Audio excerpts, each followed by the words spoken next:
গিয়ে প্রসঙ্গ পাল্টাতে তার চাচির দিকে তাকিয়ে জিজ্ঞেস করলো, আচ্ছা রুদ্র কোথায়? ওকে দেখছি না ডিনার টেবিলে।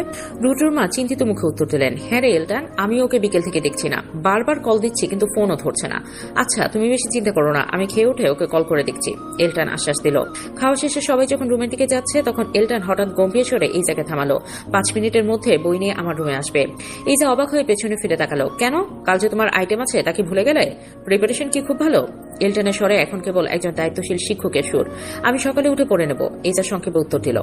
তুমি যে কত সকালে ঘুম থেকে ওঠার মেয়ে তা আমার খুব ভালো করে জানা আছে, দেরি না করে চলে আসো গো। এলটানের গম্ভীর ধমকে ইজার কথা বাড়ানোর সাহস পেল না। বই আনতে যাওয়ার পথে বারান্দায় সারার সাথে দেখা হতে ইজা কচকচ করে উঠল।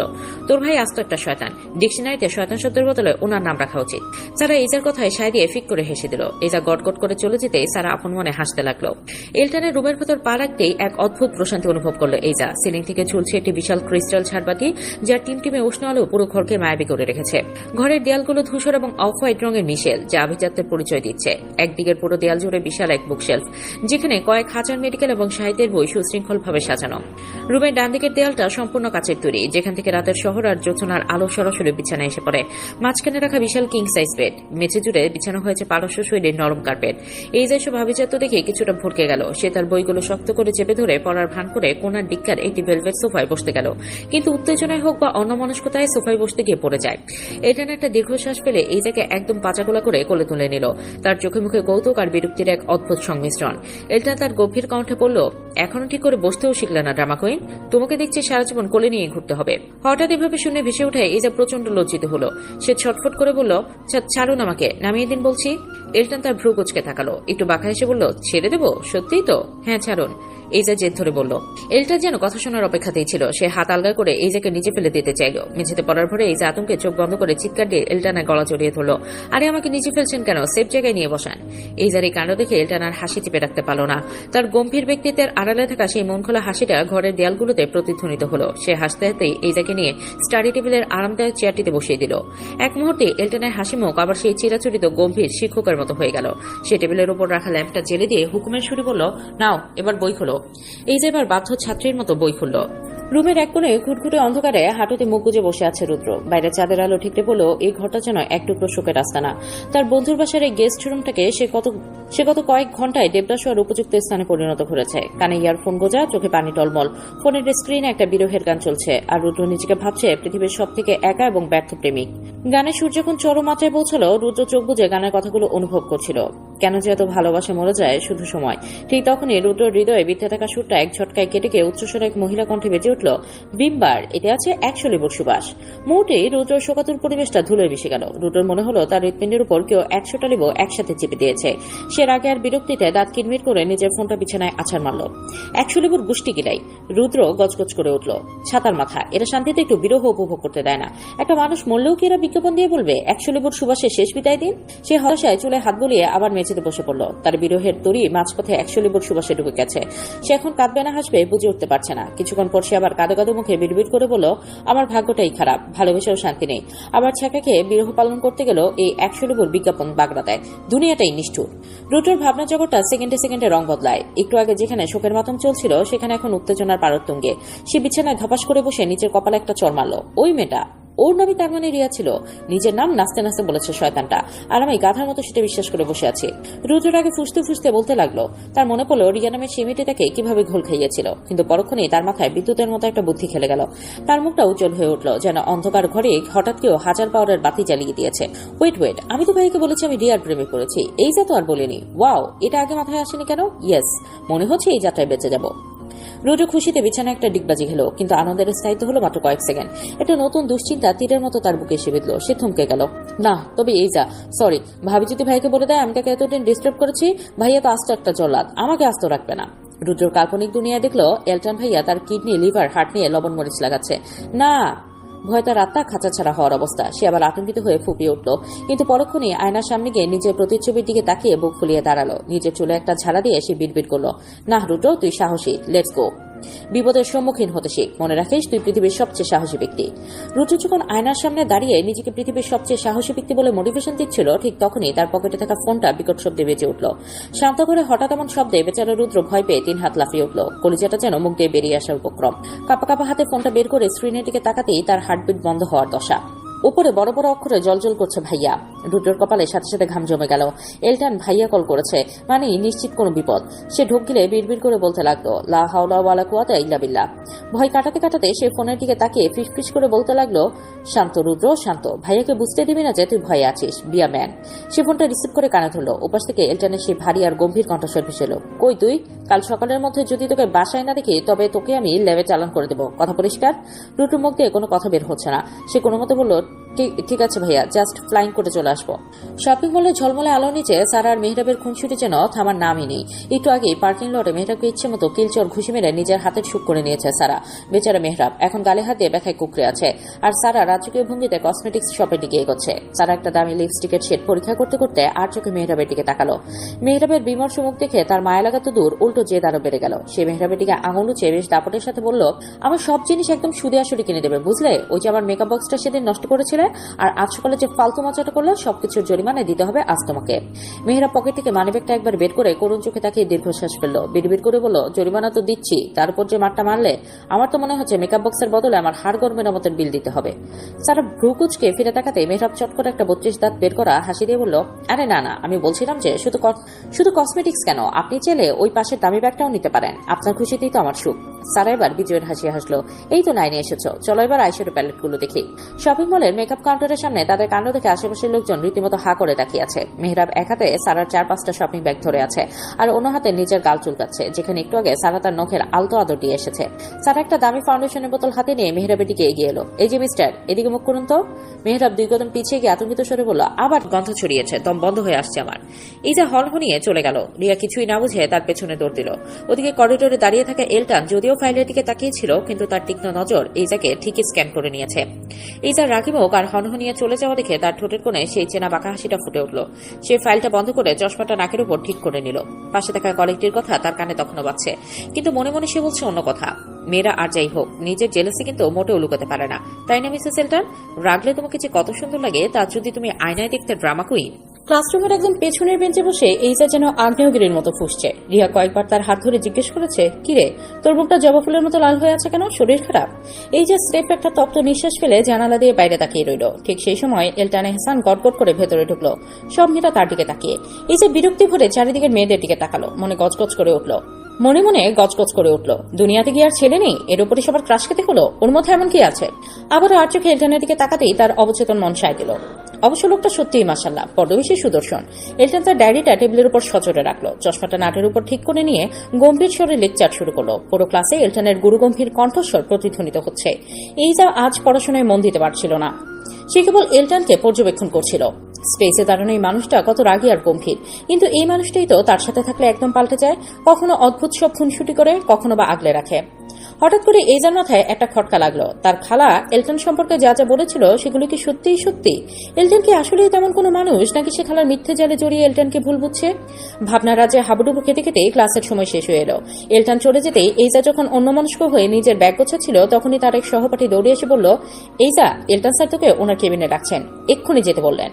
এলটনের কেবিনের সামনে গিয়ে দরজা নক করতেই অপর পাশ থেকে গম্ভীর কণ্ঠস্বর ভেসে আসে, কামিং। এই যে ভেতরে ঢুকে চেয়ারে বসে, কেন রেখেছেন স্যার? এলটন চেয়ারে ভাব ধরে বসে গম্ভীর স্বরে বলে, তুমি ক্লাসে আমাকে খারাপ নজরে দেখো কেন? এই যে অবাক হয়ে জিজ্ঞাসা করে, মানে? এলটন এবার ইনোসেন্ট ফেস করে বলে, মানে কুনজর, তোমাকে আমার কিন্তু সুবিধা লাগছে না। এই যে এবার মুখে হাত দিয়ে আতঙ্কিত হয়ে বলে, আল্লাহ, এটা শোনার আগে আমি কেন কান বন্ধ করে নিলাম না? এলটন এবার এইজার আড়ালে হেসে ওঠে, তোমাকে আমি অনেক ইনোসেন্ট ভেবেছিলাম, কিন্তু তুমি আমার দিকে যেভাবে তাকাও। কথাটা বলে এলটন মুখে হাত দেয়। এই যে এবার পুরোই আতঙ্কিত, হাই আল্লাহ, আপনি এসব কি বলছেন? আস্তাগফিরুল্লাহ, আমার মনে সব উল্টোপাল্টা কিছুই আসেনি। এলটন মুখের থেকে হাত সরিয়ে আবার গম্ভীর হয়ে বলে, না, তুমি মেয়ে সুবিধার নাও। এইজার এবার আতঙ্কে প্রাণ যায় অবস্থা। হে আল্লাহ, এই কোন ড্রামাবাজকে কপালে দিয়েছে? বলে কিনা আমি ড্রামা কুইন, তাহলে তো উনি ড্রামা কিং। এইজার এই আতঙ্কিত আর বিড়বিড় অভিব্যক্তি দেখে এলটন আর গাম্ভীর্য ধরে রাখতে পারল না। সে হাতের কলমটা টেবিলের উপর ছুড়ে দিয়ে শব্দ করে হেসে উঠল। এলটনের সেই অবরিত হাসি দেখে এইজা আরো একটু দমে গেল। আপনি হাসছেন কেন? একটা ইনোসেন্ট মেয়েকে এইভাবে হ্যারাস করার মানে কি? এইজা রেগে গিয়ে জিজ্ঞেস করলো। এলটন হাসি থামিয়ে সোজা হয়ে বসলো, তারপর ঝটকা দিয়ে উঠে এসে এইজার ঠিক সামনের টেবিলটাতে হেলান দিয়ে দাঁড়ালো। এইজার খুব কাছাকাছি আসে একটা মিষ্টি পারফিউমের ঘ্রাণ এইজার নাকে এসে লাগলো। এলটন একটু ঝুঁকে ইজার চোখের দিকে সরাসরি তাকিয়ে বলল, হ্যারাসমেন্ট নয় ড্রামা কুইন, জাস্ট তোমার কনফেশন দেওয়ার চেষ্টা করছিলাম। আসলে কি জানো, তুমি যখন মনোযোগ দিয়ে আমার দিকে তাকাও তখন আমার লেকচার দিতে অসুবিধা হয়, মনে হয় সব পড়া ভুলে যাচ্ছি। ইজার আগে এলটনকে মনে মনে কয়টা গালি দিয়ে চলে যেতে যায়। গাড়িতে গিয়ে বসো, সারা আর মেহরাবও আমাদের জন্য ওয়েট করছে। এলটনের কথা এই যে এবার রাগে চোখে তার দিকে তাকিয়ে পুনরায় হাঁটা শুরু করে। এই যে যেতেই এলটন আবারও ভেসে ওঠে। মেডিকেল কলেজের গেট পেরিয়ে গাড়ির কাছে আসতেই একরাশ চনমনে প্রাণোচ্ছলতা নিয়ে সারা দৌড়ে এসে ইজাকে জড়িয়ে ধরল। সারার সাথে রিয়াও আছে। তিন বান্ধবীর পুনর্মিলনীতে মুহূর্তেই চারপাশটা হাসিতে ভরে উঠল। সারা ইজাকে টেনে গাড়ির পেছনের সিটে বসালো, রিয়াও গিয়ে বসলো তাদের পাশে। এলটনও ইজার পেছনে এসে গাড়িতে উঠে ঠিক ইজার সামনের সিটটিতে বসলো। ড্রাইভ করছে মেহরাব। গাড়ি স্টার্ট দিতেই সারা রিয়া তাদের না ফুরানো গল্পে মেতে উঠল। মেহরাব এলটনের সাথে কোনো এক সিরিয়াস আলোচনা ব্যস্ত হয়ে পড়ল, কিন্তু ইজার মনের ভেতর তখনও সেই কুনচর বিতর্কের আগুন ধিক ধিক করে জ্বলছে। এলটন সামনে বসে এমন এক ভাব করছে যেন তিনি পৃথিবীর সবচেয়ে ভদ্র মানুষ। লোকটার এই নির্বিকার ভঙ্গি দেখে ইজার মাথা আরো গরম হয়ে গেল। সে ভাবলো, সামনে কথা বলতে পারছি না বলে কি ছেড়ে দেবো? এই যে সুযোগ বুঝে পেছনের সিট থেকে হাত উঁচু করে এলটনের মাথার পেছনে একটা কাল্পনিক কিল বা ঘুষি মারার ভঙ্গি করলো। মুখে তার চরম বিরক্তির ছাপ, কিন্তু ঠিক যে মুহূর্তে সে হাতটা বাতাসে নাড়া ছিল, এলটন বিদ্যুৎ পেগে নিজের হাত পেছনে মারিয়ে খপ করে ইজার হাত ধরে ফেলল। ইজা পাথরের মতো জমে গেল। তার হৃৎপিণ্ড যেন এক সেকেন্ডের জন্য থমকে দাঁড়িয়েছে। সে বড় বড় চোখ করে পাশের বান্ধবীদের দিকে তাকালো। না, তারা নিজেদের গল্পে এতটাই মশগুল যে কিছুই টের পায়নি। মেয়েটাও সামনের রাস্তায় মনোযোগ দিচ্ছে। ইজা নিজের হাত ছাড়ানোর জন্য ধস্তাধস্তি করার সাহস পেল না। যদি সবাই দেখে ফেলে। এলটন এক হাত দিয়ে ইজার কবজি মুঠোর মাঝে বন্দী করে রেখেছে, আর অন্য হাত দিয়ে নির্বিকার ভঙ্গিতে নিজের ফোনের স্ক্রিনে আঙুল চালাচ্ছে। হঠাৎ ইজার ফোনের নোটিফিকেশন বেজে উঠল। সে এক হাত দিয়ে ব্যাগ থেকে ফোন বের করে দেখলো এলটনের মেসেজ। এখন তো কাল্পনিক ফাইট করছো ড্রামা কুইন, রাতে বই নিয়ে আমার রুমে এসো, সামনাসামনি দেখবো কত ফাইট করতে পারো তুমি। ওই সময়ের জন্য এনার্জি বাঁচিয়ে রাখো। মেসেজটা পড়া মাত্র ইজার গাল দুটো লাল হয়ে উঠল। এলটন এবার খুব সন্তর্পণে ইজার হাতটা ছেড়ে দিয়ে আয়নায় ইজার লাল হয়ে যাওয়া মুখের প্রতিফলন দেখে মৃদু হাসল। সেই হাসিতে এক ধরনের প্রশান্তি ছিল। ইজা ফোনের স্ক্রিনটা বন্ধ করে জানালার বাইরে তাকিয়ে এক দীর্ঘশ্বাস ফেলল। দাঁতে দাঁত চেপে বিড়বিড় করে শুধু একটা শব্দই তার মুখ থেকে বেরিয়ে এলো, অসভ্য। বিকেলের হালকা আলোটা জানালার পর্দার ফাঁক দিয়ে সে বিছানায় পড়েছে। সারা, রিয়া আর ইজা তিনজনে তখন বালিশ নিয়ে যুদ্ধ করছিল। একে অপরকে কাতুকুতু দিয়ে হাসির রোল তুলছিল। কিন্তু সময়ের সাথে সাথে পরিবেশটা থিতু হয়ে এলো। গল্পের মোড় ঘুরে গেল জীবনের গভীরে। রিয়া তার ছোটবেলার দুষ্টুমির কথা বলল, সারা বলল তার মেহরাবের সাথে সেই প্রথম ঝগড়ার কথা। এখন প্রসঙ্গ এসে পড়েছে এইজাকে নিয়ে। এইজার অতীত, তার মা, বাবা, মামুনি আর পাপাকে নিয়ে। তার অতীত সম্পর্কে সারা বা রিয়ার জানা নেই, তাই এইজা তাদের এখন তার অতীতের কিছু অংশ বলতে বসেছে। রিয়া আর সারা গভীর মনোযোগে এইজার দিকে তাকিয়ে। এইজা একবার তাদের দিকে তাকিয়ে মৃদু হেসে বলা শুরু করলো, ছোটবেলা থেকে আমার জীবনটা ছিল একদম কাচের পুতুলের মতো সাজানো। মা বাবার একমাত্র আদরের মেয়ে হিসেবে আমি ছিলাম রাজকন্যা। কোনোদিন নিজের এক গ্লাস পানিও ঢেলে খেতে হয়নি আমাকে। কিন্তু সেই রাজকীয় শৈশবের সমাপ্তিটা যে এত বিভৎস হবে তা কখনো কল্পনাও করিনি। এই যে একটু থামলো। তার গলার স্বরটা হঠাৎ ভারী হয়ে এলো, যেন কোনো এক অদৃশ্য পাথর তার কণ্ঠে চেপে বসেছে। ক্লাস 7-এ পড়ি তখন। একদিন আমার খালা, মানে আমার মায়ের একমাত্র বোন, খুব জরুরি কোনো কাজের দোহাই দিয়ে মা আর বাবাকে ওনার বাড়িতে ডাকলেন। তারা আমাকে বাসায় রেখে রওনা দিয়েছিলেন, কিন্তু সেই যাওয়াই ছিল তাদের শেষ যাওয়া। রাস্তায় ভয়াবহ এক গাড়ি দুর্ঘটনায় ইজার কণ্ঠ বুঝে এলো। কয়েক ফোঁটা তপ্ত অশ্রু তার গাল বেয়ে টুপ করে বিছানার চাদরে পড়ল। সারা রিয়া নিঃশ্বাস বন্ধ করে শুনছে। ইজার সামনে নিয়ে আবার বলতে শুরু করলো, সমাজে লোক আর আত্মীয় স্বজনের চাপে অনিচ্ছা সত্ত্বেও খালা আমার দায়িত্ব নিতে বাধ্য হলেন। যে খালা আগে আমাকে দেখলেই কোলে তুলে নিতেন, আদর করে পাগল হতেন, সেই মানুষটা এক নিমেষেই ডাইনিতে রূপান্তরিত হলেন। মা বাবা মারা যাওয়ার পর আমি হয়ে গেলাম ওনার বাড়ির কাজের মেয়ে। আমার সেই নরম হাত দুটোয় কোনোদিন একটা আঁচড় পর্যন্ত লাগতে দেননি বাবা, আর সেই খালাই আমাকে দিয়ে হাড় ভাঙা খাটুনি শুরু করালেন। একদিন ভুল করে আমার হাত থেকে একটা কাঁচের গ্লাস পরে ভেঙে গিয়েছিল। এই পর্যায়ে এসে এইজা ডুকরে কেঁদে উঠল। তার সারা শরীর থরথর করে কাঁপছে। সারা রিয়া এগিয়ে এসে তার হাত ছড়িয়ে ধরল, কিন্তু এইজার মনের ভেতরে তখন সেই পুরনো ক্ষতটা জেগে উঠেছে। তোরা বিশ্বাস করবি না, সেই গ্লাস ভাঙার অপরাধে খালা আমাকে হিচড়ে রান্নাঘরে নিয়ে গেলেন। তারপর জ্বলন্ত চুলার উপর টানা 30 মিনিট আমার হাতটা চেপে ধরে রেখেছিলেন। আমি চিৎকার করেছি, পা জড়িয়ে ধরে ক্ষমা চেয়েছি, মায়ের নাম ধরে রেখেছি, কিন্তু ওনার পাষাণ মনে একটুও দয়া হয়নি।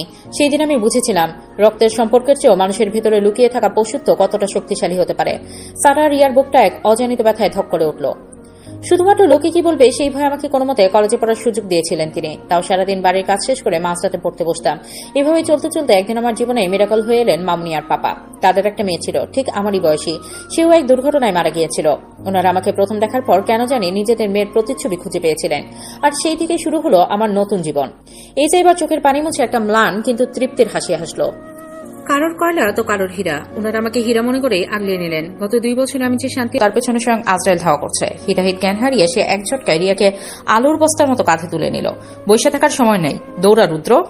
রুদ্র যখন রিয়াকে নিয়ে সিঁড়ি দিয়ে নামতে গেল, উত্তেজনায় পা হরকে সে রিয়া সহ মেঝেতে ধপাস করে আসতে পড়ল।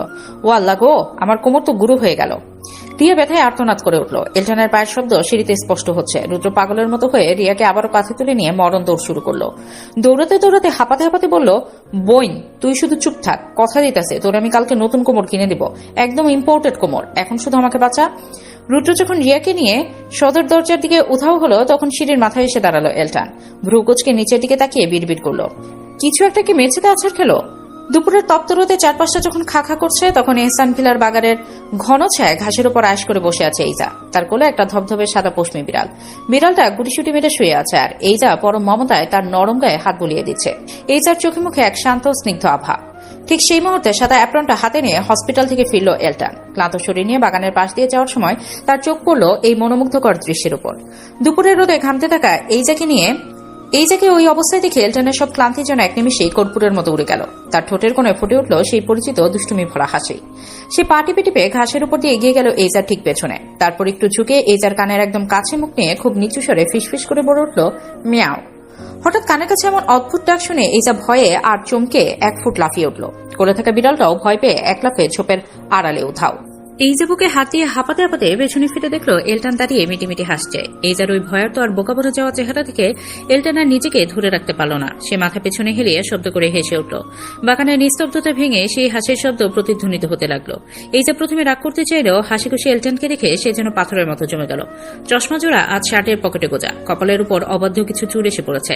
হাসলেই মানুষটাকে যে কতটা অসহ্যকর রকমের সুদর্শন লাগে তা এইজা আজ নতুন করে টের পেল। কিছুক্ষণ পর এইজা মুখ ঘুরিয়ে বিড়ালটাকে খোঁজার ভান করলো। এলটান এগিয়ে এসে এইজার ঠিক পাশে বসলো। তারপর আলতো করে এইজার মাথায় হাত রেখে চুলের ভাঁজে আঙুল বুলিয়ে দিয়ে খুব আদরে গলায় বলল, বিড়ালটাকে তো অনেক আদর করলে, মাঝে মাঝে এই গরিব ডাক্তারটাকেও যদি এভাবে একটু আদর করতে খুব একটা ক্ষতি হতো কি?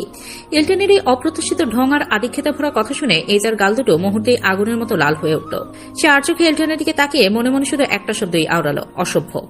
এলটান উঠে দাঁড়িয়ে তার হাতটা এইজার দিকে বাড়িয়ে দিল। হয়েছে, এবার রোদে অনেক ঢং করেছো, এবার ভিতরে চলো, লাঞ্চ করতে হবে। এই যে এলটানের হাতটা ধরল না, নিজেই গটগট করে উঠে হাঁটা দিল। কিন্তু তার ঠোঁটের কোণে তখন একটা চপল হাসি খেলা করছে।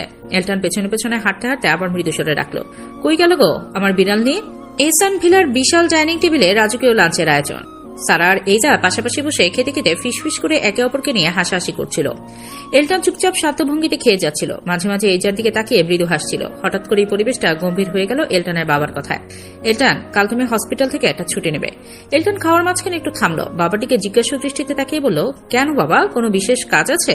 এহসান সাহেব গম্ভীর মুখে সরাসরি এলটানের চোখের দিকে তাকিয়ে বললেন, হ্যাঁ, আমার বিজনেস পার্টনারের একমাত্র মেয়ের সাথে তোমার বিয়ে ঠিক করেছি। কাল বিকেলে তোমাদের এঙ্গেজমেন্ট। আশা করি এতে তোমার কোনো আপত্তি নেই।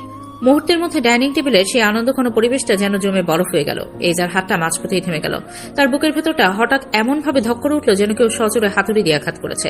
সে চাতক পাখির মতো তৃষ্ণার্থ দৃষ্টিতে এলটানের দিকে তাকিয়ে রইল। মনে মনে প্রার্থনা করতে লাগলো, প্লিজ একবার অন্তত বলুন যে আপনি রাজি নন, একবার বলুন আপনার জীবনে অন্য কেউ আছে।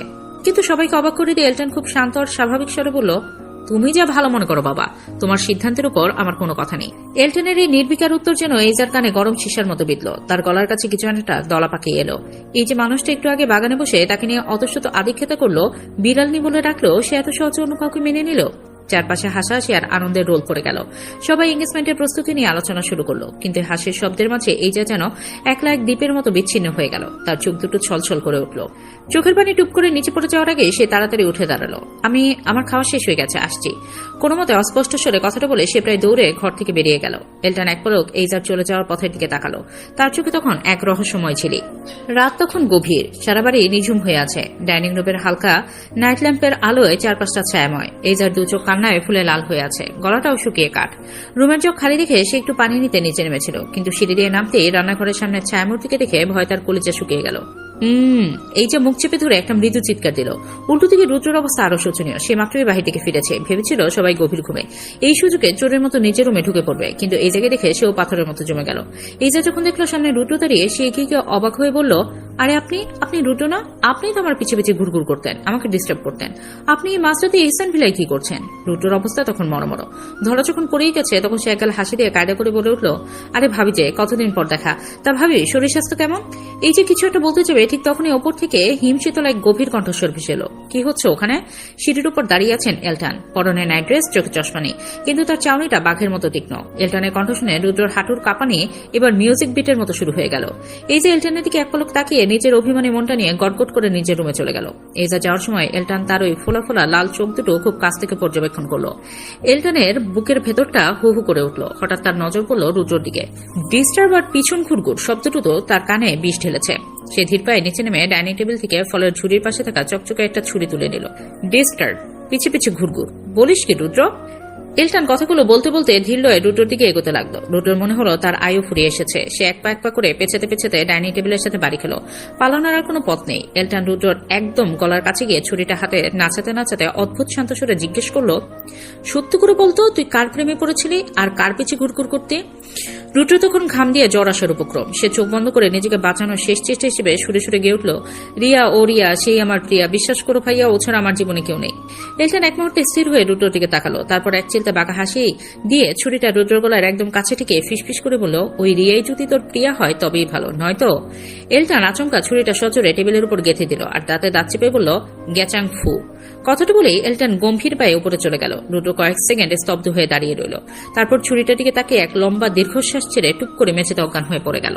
সকাল সকাল এহসান ভিলায় মেহরাবের পদধূলি পড়ল। এলটানের সাথে একটি জরুরি আলোচনার কথা ছিল তার। ড্রয়িং রুম পেরিয়ে সিঁড়ির দিকে পা বাড়াতে মেহরাবের নজর গেল ডাইনিং টেবিলের পাশে মেঝেতে পড়ে থাকা একদলা কাপড়ের দিকে। একটু ভালো করে তাকাতেই সে চিনতে পারল ওটা তো রুদ্র। মেহরাব কপাল কুঁচকে চারপাশটা দেখলো। কোনো অঘটন ঘটেনি তো? সে দ্রুত রুদ্রর কাছে গিয়ে হাঁটু গেড়ে বসলো। এইভাবে এখানে পড়ে আছে কেন রুদ্র? এই রুদ্র, ওঠ, এখানে ভাবে শুয়ে আছিস কেন রুদ্র? মেহরাব রুদ্রর গালে কয়েকবার আলতো করে টোকা দিল, কিন্তু রুদ্রর অজ্ঞান অবস্থা এতটাই গভীর যে সে নড়ার নামই নিচ্ছে না। মেহরাব ঘড়ির দিকে তাকালো, হাতে সময় কম। সে স্থির হয়ে বসলো, তারপর জোরে একটা দীর্ঘশ্বাস নিল, যেন নিজেকে বড় কোনো যুদ্ধের জন্য প্রস্তুত করছে। পরক্ষণেই সে এক হাত দিয়ে রুদ্রর শার্টের কলাটা শক্ত করে ধরল আর অন্য হাত দিয়ে শুরু করলো থাপ্পড়ের মেশিন গান। একদম ঝড়ের বেগে সে রুদ্রর গালে থাপ্পড় মারতে মারতে চিৎকার করতে লাগলো, রুদ্র, রুদ্র, রুদ্র, এই রুদ্র, ওঠ। শেষ থাপ্পড়টা বোধহয় একটু বেশি পাওয়ারফুল ছিল। রুদ্র এবার ধরফড়িয়ে উঠল। চোখ কচলাতে কচলাতে সে চারপাশে তাকলো। আমি কোথায়? গালটা তো জ্বালা করছে কেন? মেহরাব নিজের হাঁটা দ্রুত পেছনে লুকিয়ে আমতামতা করে বলল, আরে তোকে ওঠানোর জন্য জাস্ট একটু পানি ছিটা দিয়েছি, তাই হয়তো। রুদ্র এবার মেহরাবের দিকে তাকালো। হঠাৎ তার মনে পড়ে গেল রাতের সেই ভয়াবহ স্মৃতি। ওরে বাবা! বলি রুদ্র কোনো দিকে না থেকে এক দৌড়ে পালাতে চাইল, কিন্তু মেহরাব আগেভাগেই তার শার্টের পেছন থেকে কলারটা টেনে ধরল। আরে দাঁড়া, কোথায় যাচ্ছিস? কাজ আছে। রুদ্র অবাক নয়নে মেহরাবের দিকে তাকিয়ে জিজ্ঞেস করলো, কি কাজ? এই যার রুমের আবহাওয়া এখন একদম আগ্নেয়গিরির জ্বালামুখের মতো উত্তপ্ত। কাল সারা রাত কান্না করে করে চোখ দুটো ফুলিয়ে এখন সে রীতিমতো মারমুখী। রুমে পায়চারি করতে করতে সে নিজের মনে গজগজ করছে, শয়তান, পাষণ্ড, নর্দমার কীট। আমাকে নিয়ে অত ঢং করে এখন অন্যজনকে বিয়ে করতে ওনার খুব সুখ হচ্ছে না? সবাইকে সে ছেড়ে দিয়েছে, কিন্তু এলটান এহসানকে সে এত সহজে ছাড়বে না। এই যার মাথায় তখন দুর্ধর্ষ সব পরিকল্পনা ঘুরছে। সে ভাবছে এঙ্গেজমেন্টের সময়ই সবার সামনে এলটানের কলার ধরে চিৎকার করে বলবে, এই যে দেখুন আপনাদের ভদ্র ছেলে, অলরেডি ম্যারিড হয়েও আবার বিয়ে করতে বসেছে। ঠিক সেই মুহূর্তে বালিশের পাশে রাখা ফোনটা টুং করে বেজে উঠল। স্ক্রিনে এলটানের নাম দেখে এজার মনে হলো ফোনটা আছাড় দিয়ে ভেঙে ফেলে, কিন্তু কৌতূহলবশত মেসেজটা খুলল সে। আছো? এই যে মনে মনে বলল, না, মোরে ভূত হয়ে গেছি। কোনো উত্তর দিল না সে। পরক্ষণেই আবার মেসেজ, আচ্ছা আজ কোন রঙের জামা পরবো বলো তো? নীল না কালো? আসলে বিজনেস পার্টনার লাইফ একদম হেল হয়ে যাবে। মেয়েরাব আকাশ থেকে পড়লো। সে অবাক হয়ে রুটুর দিকে তাকে জিজ্ঞাসা করলো, তো এটা আবার কোন মহান কবি বলে গেল রে? রুটু অত্যন্ত গম্ভীর মুখে উত্তর দিল, কেন? বিখ্যাত বিশ্বকবি রুদ্রেন্দ্রনাথ ঠাকুর। রুদ্রেন্দ্রনাথ? মেহরাব হা হয়ে রুদ্রর দিকে তাকিয়ে রইল। নিজের নামকে কবির নামের সাথে এভাবে জুড়ে দেওয়া একমাত্র রুদ্রর পক্ষে সম্ভব। ঠিক তখনই সারা তাদের সামনে এসে দাঁড়ালো, আর হাতে একটা বড় ফুলের তোড়া, আর চোখে মুখে আগুনের হলকা। রাগী কণ্ঠে সে চেঁচে উঠল, তোমাদের কি কোনো কাণ্ডজ্ঞান নেই? আমি তোমাদের কাজ করতে পাঠিয়েছি, আর তোমরা এখানে বসে বসে গল্প করছো? এখনই উঠো আর গিয়ে স্টেজটা ঠিক করো। সারাকে দেখে মেহরাব এবার একটু ভাব ধরলো। সে আয়েশ করে বসে বলল, শোনো সারা, একটু সম্মান দিয়ে কথা বলো। আমি মেহরাব, এভাবে ধমক দিলে আমি কিন্তু কোনো কাজই করতে পারবো না। সারার ধৈর্য এবার সীমা ছাড়ালো। সে মেহরাবের বাহুতে ধমাধম কয়েকটা মার বসিয়ে দিল। এই নাও তোমার সম্মান, কাজ করবে কিনা বলো। মেহরাব এবার সুরসুর করে উঠে দাঁড়ালো। আরে আরে মারছো কেন? করছি তো। বলেই সে দ্রুত ডেকোরেশনের কাছে হাত লাগালো। সারা এবার রুটের দিকে তীক্ষ্ণ নজর তাকালো। তোরও কি লাগবে সম্মান? রুটু এবার আর বিন্দুমাত্র দেরি করলো না। সে সোফা থেকে লাফ দিয়ে উঠে এসে সারার গালটা টেনে দিয়ে এক গাল হাসলো। দেখো তো আমার বোনটা কি রাগিনা করে। করছি তো।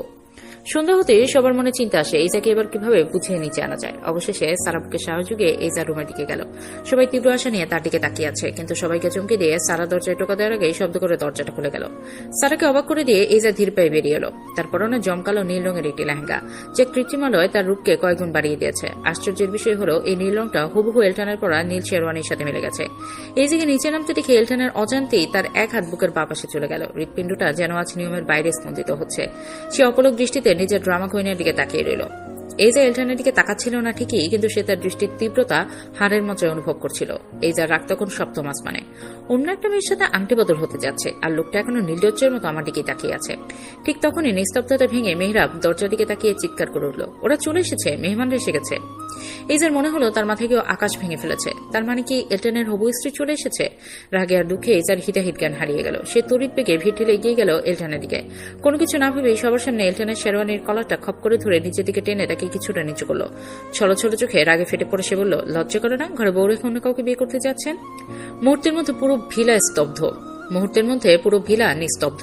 মেহমানটা তো বটেই, বাড়ির বড়রাও গোল হয়ে দাঁড়িয়ে এই শ্বাসরুদ্ধকর দৃশ্য উপভোগ করতে লাগলো। এলটানের ঠোঁটে তখন সেই ধূর্ত আর রহস্যময় পাকা হাসি। সে শান্ত কণ্ঠে জিজ্ঞেস করলো, বউ? কে আমার বউ? আমি তো কাউকে দেখছি না। এইজার মেজাজে বা নিয়ন্ত্রণের বাইরে চলে গেল। স্মৃতিশক্তি হারিয়েছেন আপনার, নাকি আমার সাথে যখন কোনো নাটক করছেন? এলটানের বাবা এবার একটু কৌতুকপূর্ণ স্বরে বললেন, কি বলছো মা? আমরা তো ঠিক বুঝতে পারছি না। আঙ্কেল, আপনার এই ভদ্র ছেলে অলরেডি বিবাহিত। এইজা চিৎকার করে বলল। এবার এলটানের মা এসে জিজ্ঞেস করলেন, কিন্তু কে ওর সেই বউ? কার সাথে বিয়ে হয়েছে ওর? এইজা এক মুহূর্ত দেরি না করে বুক ফুলিয়ে সবার সামনে ঘোষণা করলো, আমি। আজ থেকে ঠিক 2 বছর আগে অসভ্য লোকটা আমাকে বিয়ে করেছে। কথাটা শেষ করে রেস্টটুকুও কাটেনি। এইজা কিছু বুঝে ওঠার আগে এলটান এক ঝটকায় হাঁটু কেড়ে তার সামনে বসে পড়ল। বিদ্যুৎ বেগে এইজার বাম হাতটা নিজের মুঠোয় নিয়ে অনামিকায় হীরের আংটিটা পরিয়ে দিল সে। এইজা পাথর হয়ে নিজের হাতের দিকে তাকিয়ে রইল। এলটান হেসে এইজার চোখের দিকে তাকিয়ে বলল, অবশেষে আমার ড্রামা কুইনের স্মৃতিশক্তি তবে ফিরল। এই যে অবিশ্বাস্য চোখে চারপাশে তাকাতেই সারা দৌড়ে এসে ওকে জড়িয়ে ধরল। সবই ভাইয়ার মাস্টার প্ল্যান ছিল ভাবি। তোর ওই লুকিয়ে রাখা সত্যিটা তোর মুখ দিয়ে বের করার জন্যই এত আয়োজন। পুরো হলরুম তখন হাততালিতে ফেটে পড়ল। এই যে স্তব্ধ হয়ে এলটানের দিকে তাকিয়ে ভাবলো শেষ পর্যন্ত সে ধরা পড়ে গেল। এলটানের ফাঁদে পা দিল। এত প্রকাশে এলটা তখনও হাঁটু কেড়ে বসে আছে, তার চোখে জয় হওয়ার তৃপ্তি আর এইজার জন্য গভীর এক সমুদ্র ভালোবাসা। দরজার উপর থেকে ভেসে আসা অতি পরিচিত এবং স্নেহমাখা কণ্ঠস্বরটি শুনে এইজার শরীর যেন এক লহমায় হিম হয়ে গেল। সে ছট করে পিছু ফিরে তাকাতেই দেখলো দরজা ঠিক মাঝখানে দাঁড়িয়ে আছে তার পাপা আর মামুনি। তাদের মুখে এক বিজয়ী হাসি। পাপা ধীর পায়ে এগিয়ে এসে এলটানের কাঁধে হাত রাখলো। তারপর এইজার দিকে তাকিয়ে কৌতুক ভরা কণ্ঠে বলল, যাক, আমাদের এলটান বাবা তবে শেষমেশ আমার এই জেদি মেটার স্মৃতিশক্তি ফেরাতে পারল। এইজা বিস্ফোরিত চোখে একবার পাপার দিকে আরেকবার মামুনির দিকে তাকালো। সে সব ভুলে দৌড়ে গিয়ে তাদের জড়িয়ে ধরল। তোমরা এখানে কিভাবে? মামুনি এইজার কপালে একটা স্নেহের চুমু খেয়ে হাসলেন। আজ তোর আর এলটানের জীবনের এত বড় একটা স্পেশাল দিন, আর আমরা থাকবো না? এইজা যেন নিজের কানকে বিশ্বাস করতে পারছে না। সে সবার চেহারার দিকে তাকিয়ে তোতলাতে বলতো, মানে তোমরাও সব জানতে? এই পুরো নাটকটার পিছনে তোমরাও ছিলে? এতক্ষণ পর এলটান হাঁটু গেড়ে বসা থেকে উঠে দাঁড়ালো। তার চেহারায় এখন আর নেই সেই ধূর্ত হাসি, বরং সেখানে খেলা করছে এক গভীর আবেগ আর প্রশান্তি। সে ধীর পায়ে এগিয়ে এসে এইজার নরম হাতটা নিজের বলিষ্ঠ মুঠোর মাঝে নিল। মেহমানটা তখন কিছুটা দূরে গিয়ে নিজেদের মধ্যে গল্পে মেতেছে, কিন্তু এলটানের পুরো পৃথিবী এখন এইজার এই ছোট্ট মুখটার মাঝে সীমাবদ্ধ। এলটান এইজার চোখের দিকে গভীর দৃষ্টিতে তাকিয়ে খুব নরম গলায় জিজ্ঞেস করলো, সবই তো হলো এইজা, কিন্তু এবার বলবে কি কেন পালিয়ে গিয়েছিলে সেদিন, আর কেনই বা স্মৃতিশক্তি হারানোর নাটক করলে? এলটানের মলির কণ্ঠে এইজাও কিছুটা নরম হয়। আর যাই হোক, তার খালার বলা কথাগুলো যে সত্যি নয় তা এইজা এতদিনে এলটানের ব্যবহারে বুঝে গেছে। সে মাথা নেড়ে এলটানের কথায় সায় দেয়। রাত তখন অনেক গভীর। উৎসবের শোরগোল থেমে গিয়ে এহসান ভিলার চাঁদটা এখন এক অপার্থিব নিস্তব্ধতায় ডুবে আছে। মাথার উপর রূপালী চাঁদ আর হালকা হিমেল হাওয়া। এইজা সোফায় বসে তার জীবনের সেই বিভীষিকাময় অধ্যায়গুলো একের পর এক বলে যাচ্ছে, আর এলটান একদম এইজার হাঁটুর কাছে মেঝেতে বসে মন্ত্রমুগ্ধের মতো শুনছে। বাকিরাও মনোযোগ দিয়ে এইজার কথা শুনছে। এইজার কণ্ঠস্বর মাঝে মধ্যে রুদ্ধ হয়ে আসছে, কিন্তু আজ সে থামবে না। খালাজি আমাকে একদমই 2 চোখে সহ্য করতে পারে না। মা বাবার মৃত্যুর পর তার বোঝার বাকি ছিল না। আগে যে স্নেহ, মায়া, মমতা দেখাতো তা ছিল শুধু কৃত্রিম। সম্পত্তির লোভে এত কৃত্রিম ব্যবহার করতেন। তিনি শুধু আমাকে নয়, তিনি আমার মাকেও পছন্দ করতেন না। আপন বোন হওয়া সত্ত্বেও তিনি আমার মাকে ভীষণ হিংসা করতেন। আমার মায়ের সম্পত্তি অনেক আগেই হাতিয়ে নিতেন, কিন্তু তার বাধা হয়ে দাঁড়ায় আমার বাবা। কিন্তু তাদের মৃত্যুর পর আমার খালার পথ একেবারেই মসৃণ হয়ে যায়। শুধুমাত্র পথের কাটা হয়ে দাঁড়ায় আমি। তাই যত তাড়াতাড়ি সম্ভব আমাকে বিয়ে করাতে চাইতেন তিনি। তবে এমনি নয়, টাকার বিনিময়ে। এমন একদিন আমার খালা এসে আমাকে বলে আমার বিয়ে ঠিক হয়েছে। 1 সপ্তাহ পরে আমার বিয়ে। তবে সেটাকে ঠিক বিয়ে বলে না, বলে কেনা বেচা। জানতে পারি যে আমাকে বিয়ে করবে সে 30 লাখ টাকার বিনিময়ে আমাকে বিয়ে করবে। আমার খালাও 30 লাখ টাকার কথা শুনে ভীষণ খুশি। আমার খালার একটা মেয়ে ছিল, নাম প্রীতি। মা বাবার মৃত্যুর পর খালা খালেও খালাতো ভাই সবাই খারাপ ব্যবহার করলো, সে আমার সাথে অনেক ভালো ব্যবহার করত। খালা হাত পুড়িয়ে দিতে সে তাতে মলম লাগিয়ে দিত। বিয়ে ঠিক আগের দিন জানতে পারি যার সাথে আমার বিয়ে হচ্ছে তার ক্যারেক্টার একেবারে জঘন্য। এর আগে 3টা বিয়ে করেছে সে, নারী লোভে সে, আর আগের 3টা বউকে বিয়ের 6 মাস পরে বিদেশে বিক্রি করে দেয়। অনেক অবৈধ ব্যবসাও তার আছে। আমার খালার কাছে তার নাম ঠিকানা সে কি করে এগুলো জিজ্ঞাসা করি, কিন্তু খালা শুধু বিদ্রুপের হাসি দিয়ে বলে বিয়ের পরই জানতে পারবি। কিন্তু আমি এটা মানতে একদমই নারাজ ছিলাম। এমন একটা জঘন্য চরিত্রের মানুষের সাথে আমি নিজের বিয়ে কখনোই হতে দেব না, তাই পালানোর সিদ্ধান্ত নেই। আমার সেই খালাতো বোনের সাহায্যে আমি বরাবরই বোকা। আমি ওর মিথ্যা নাটকও ধরতে পারিনি। ও আমাকে ঠকিয়ে সেই বিয়ের জায়গায় নিয়ে আসে। তখন চারপাশে বেশ ঝামেলাই হচ্ছিল, তবে আমার সেদিকে আর কোনো খেয়াল ছিল না। আমি শুধু ভাবছিলাম কিভাবে আমি প্রতারিত হলাম। তার কাছেই যাকে নিজের বোনের মতো ভাবতাম বিয়ে হয় আমাদের মাঝে পর্দা সরে যায়, আর আমি প্রথমবারের মতো মাস্ক পরিহিত আপনাকে দেখতে পাই।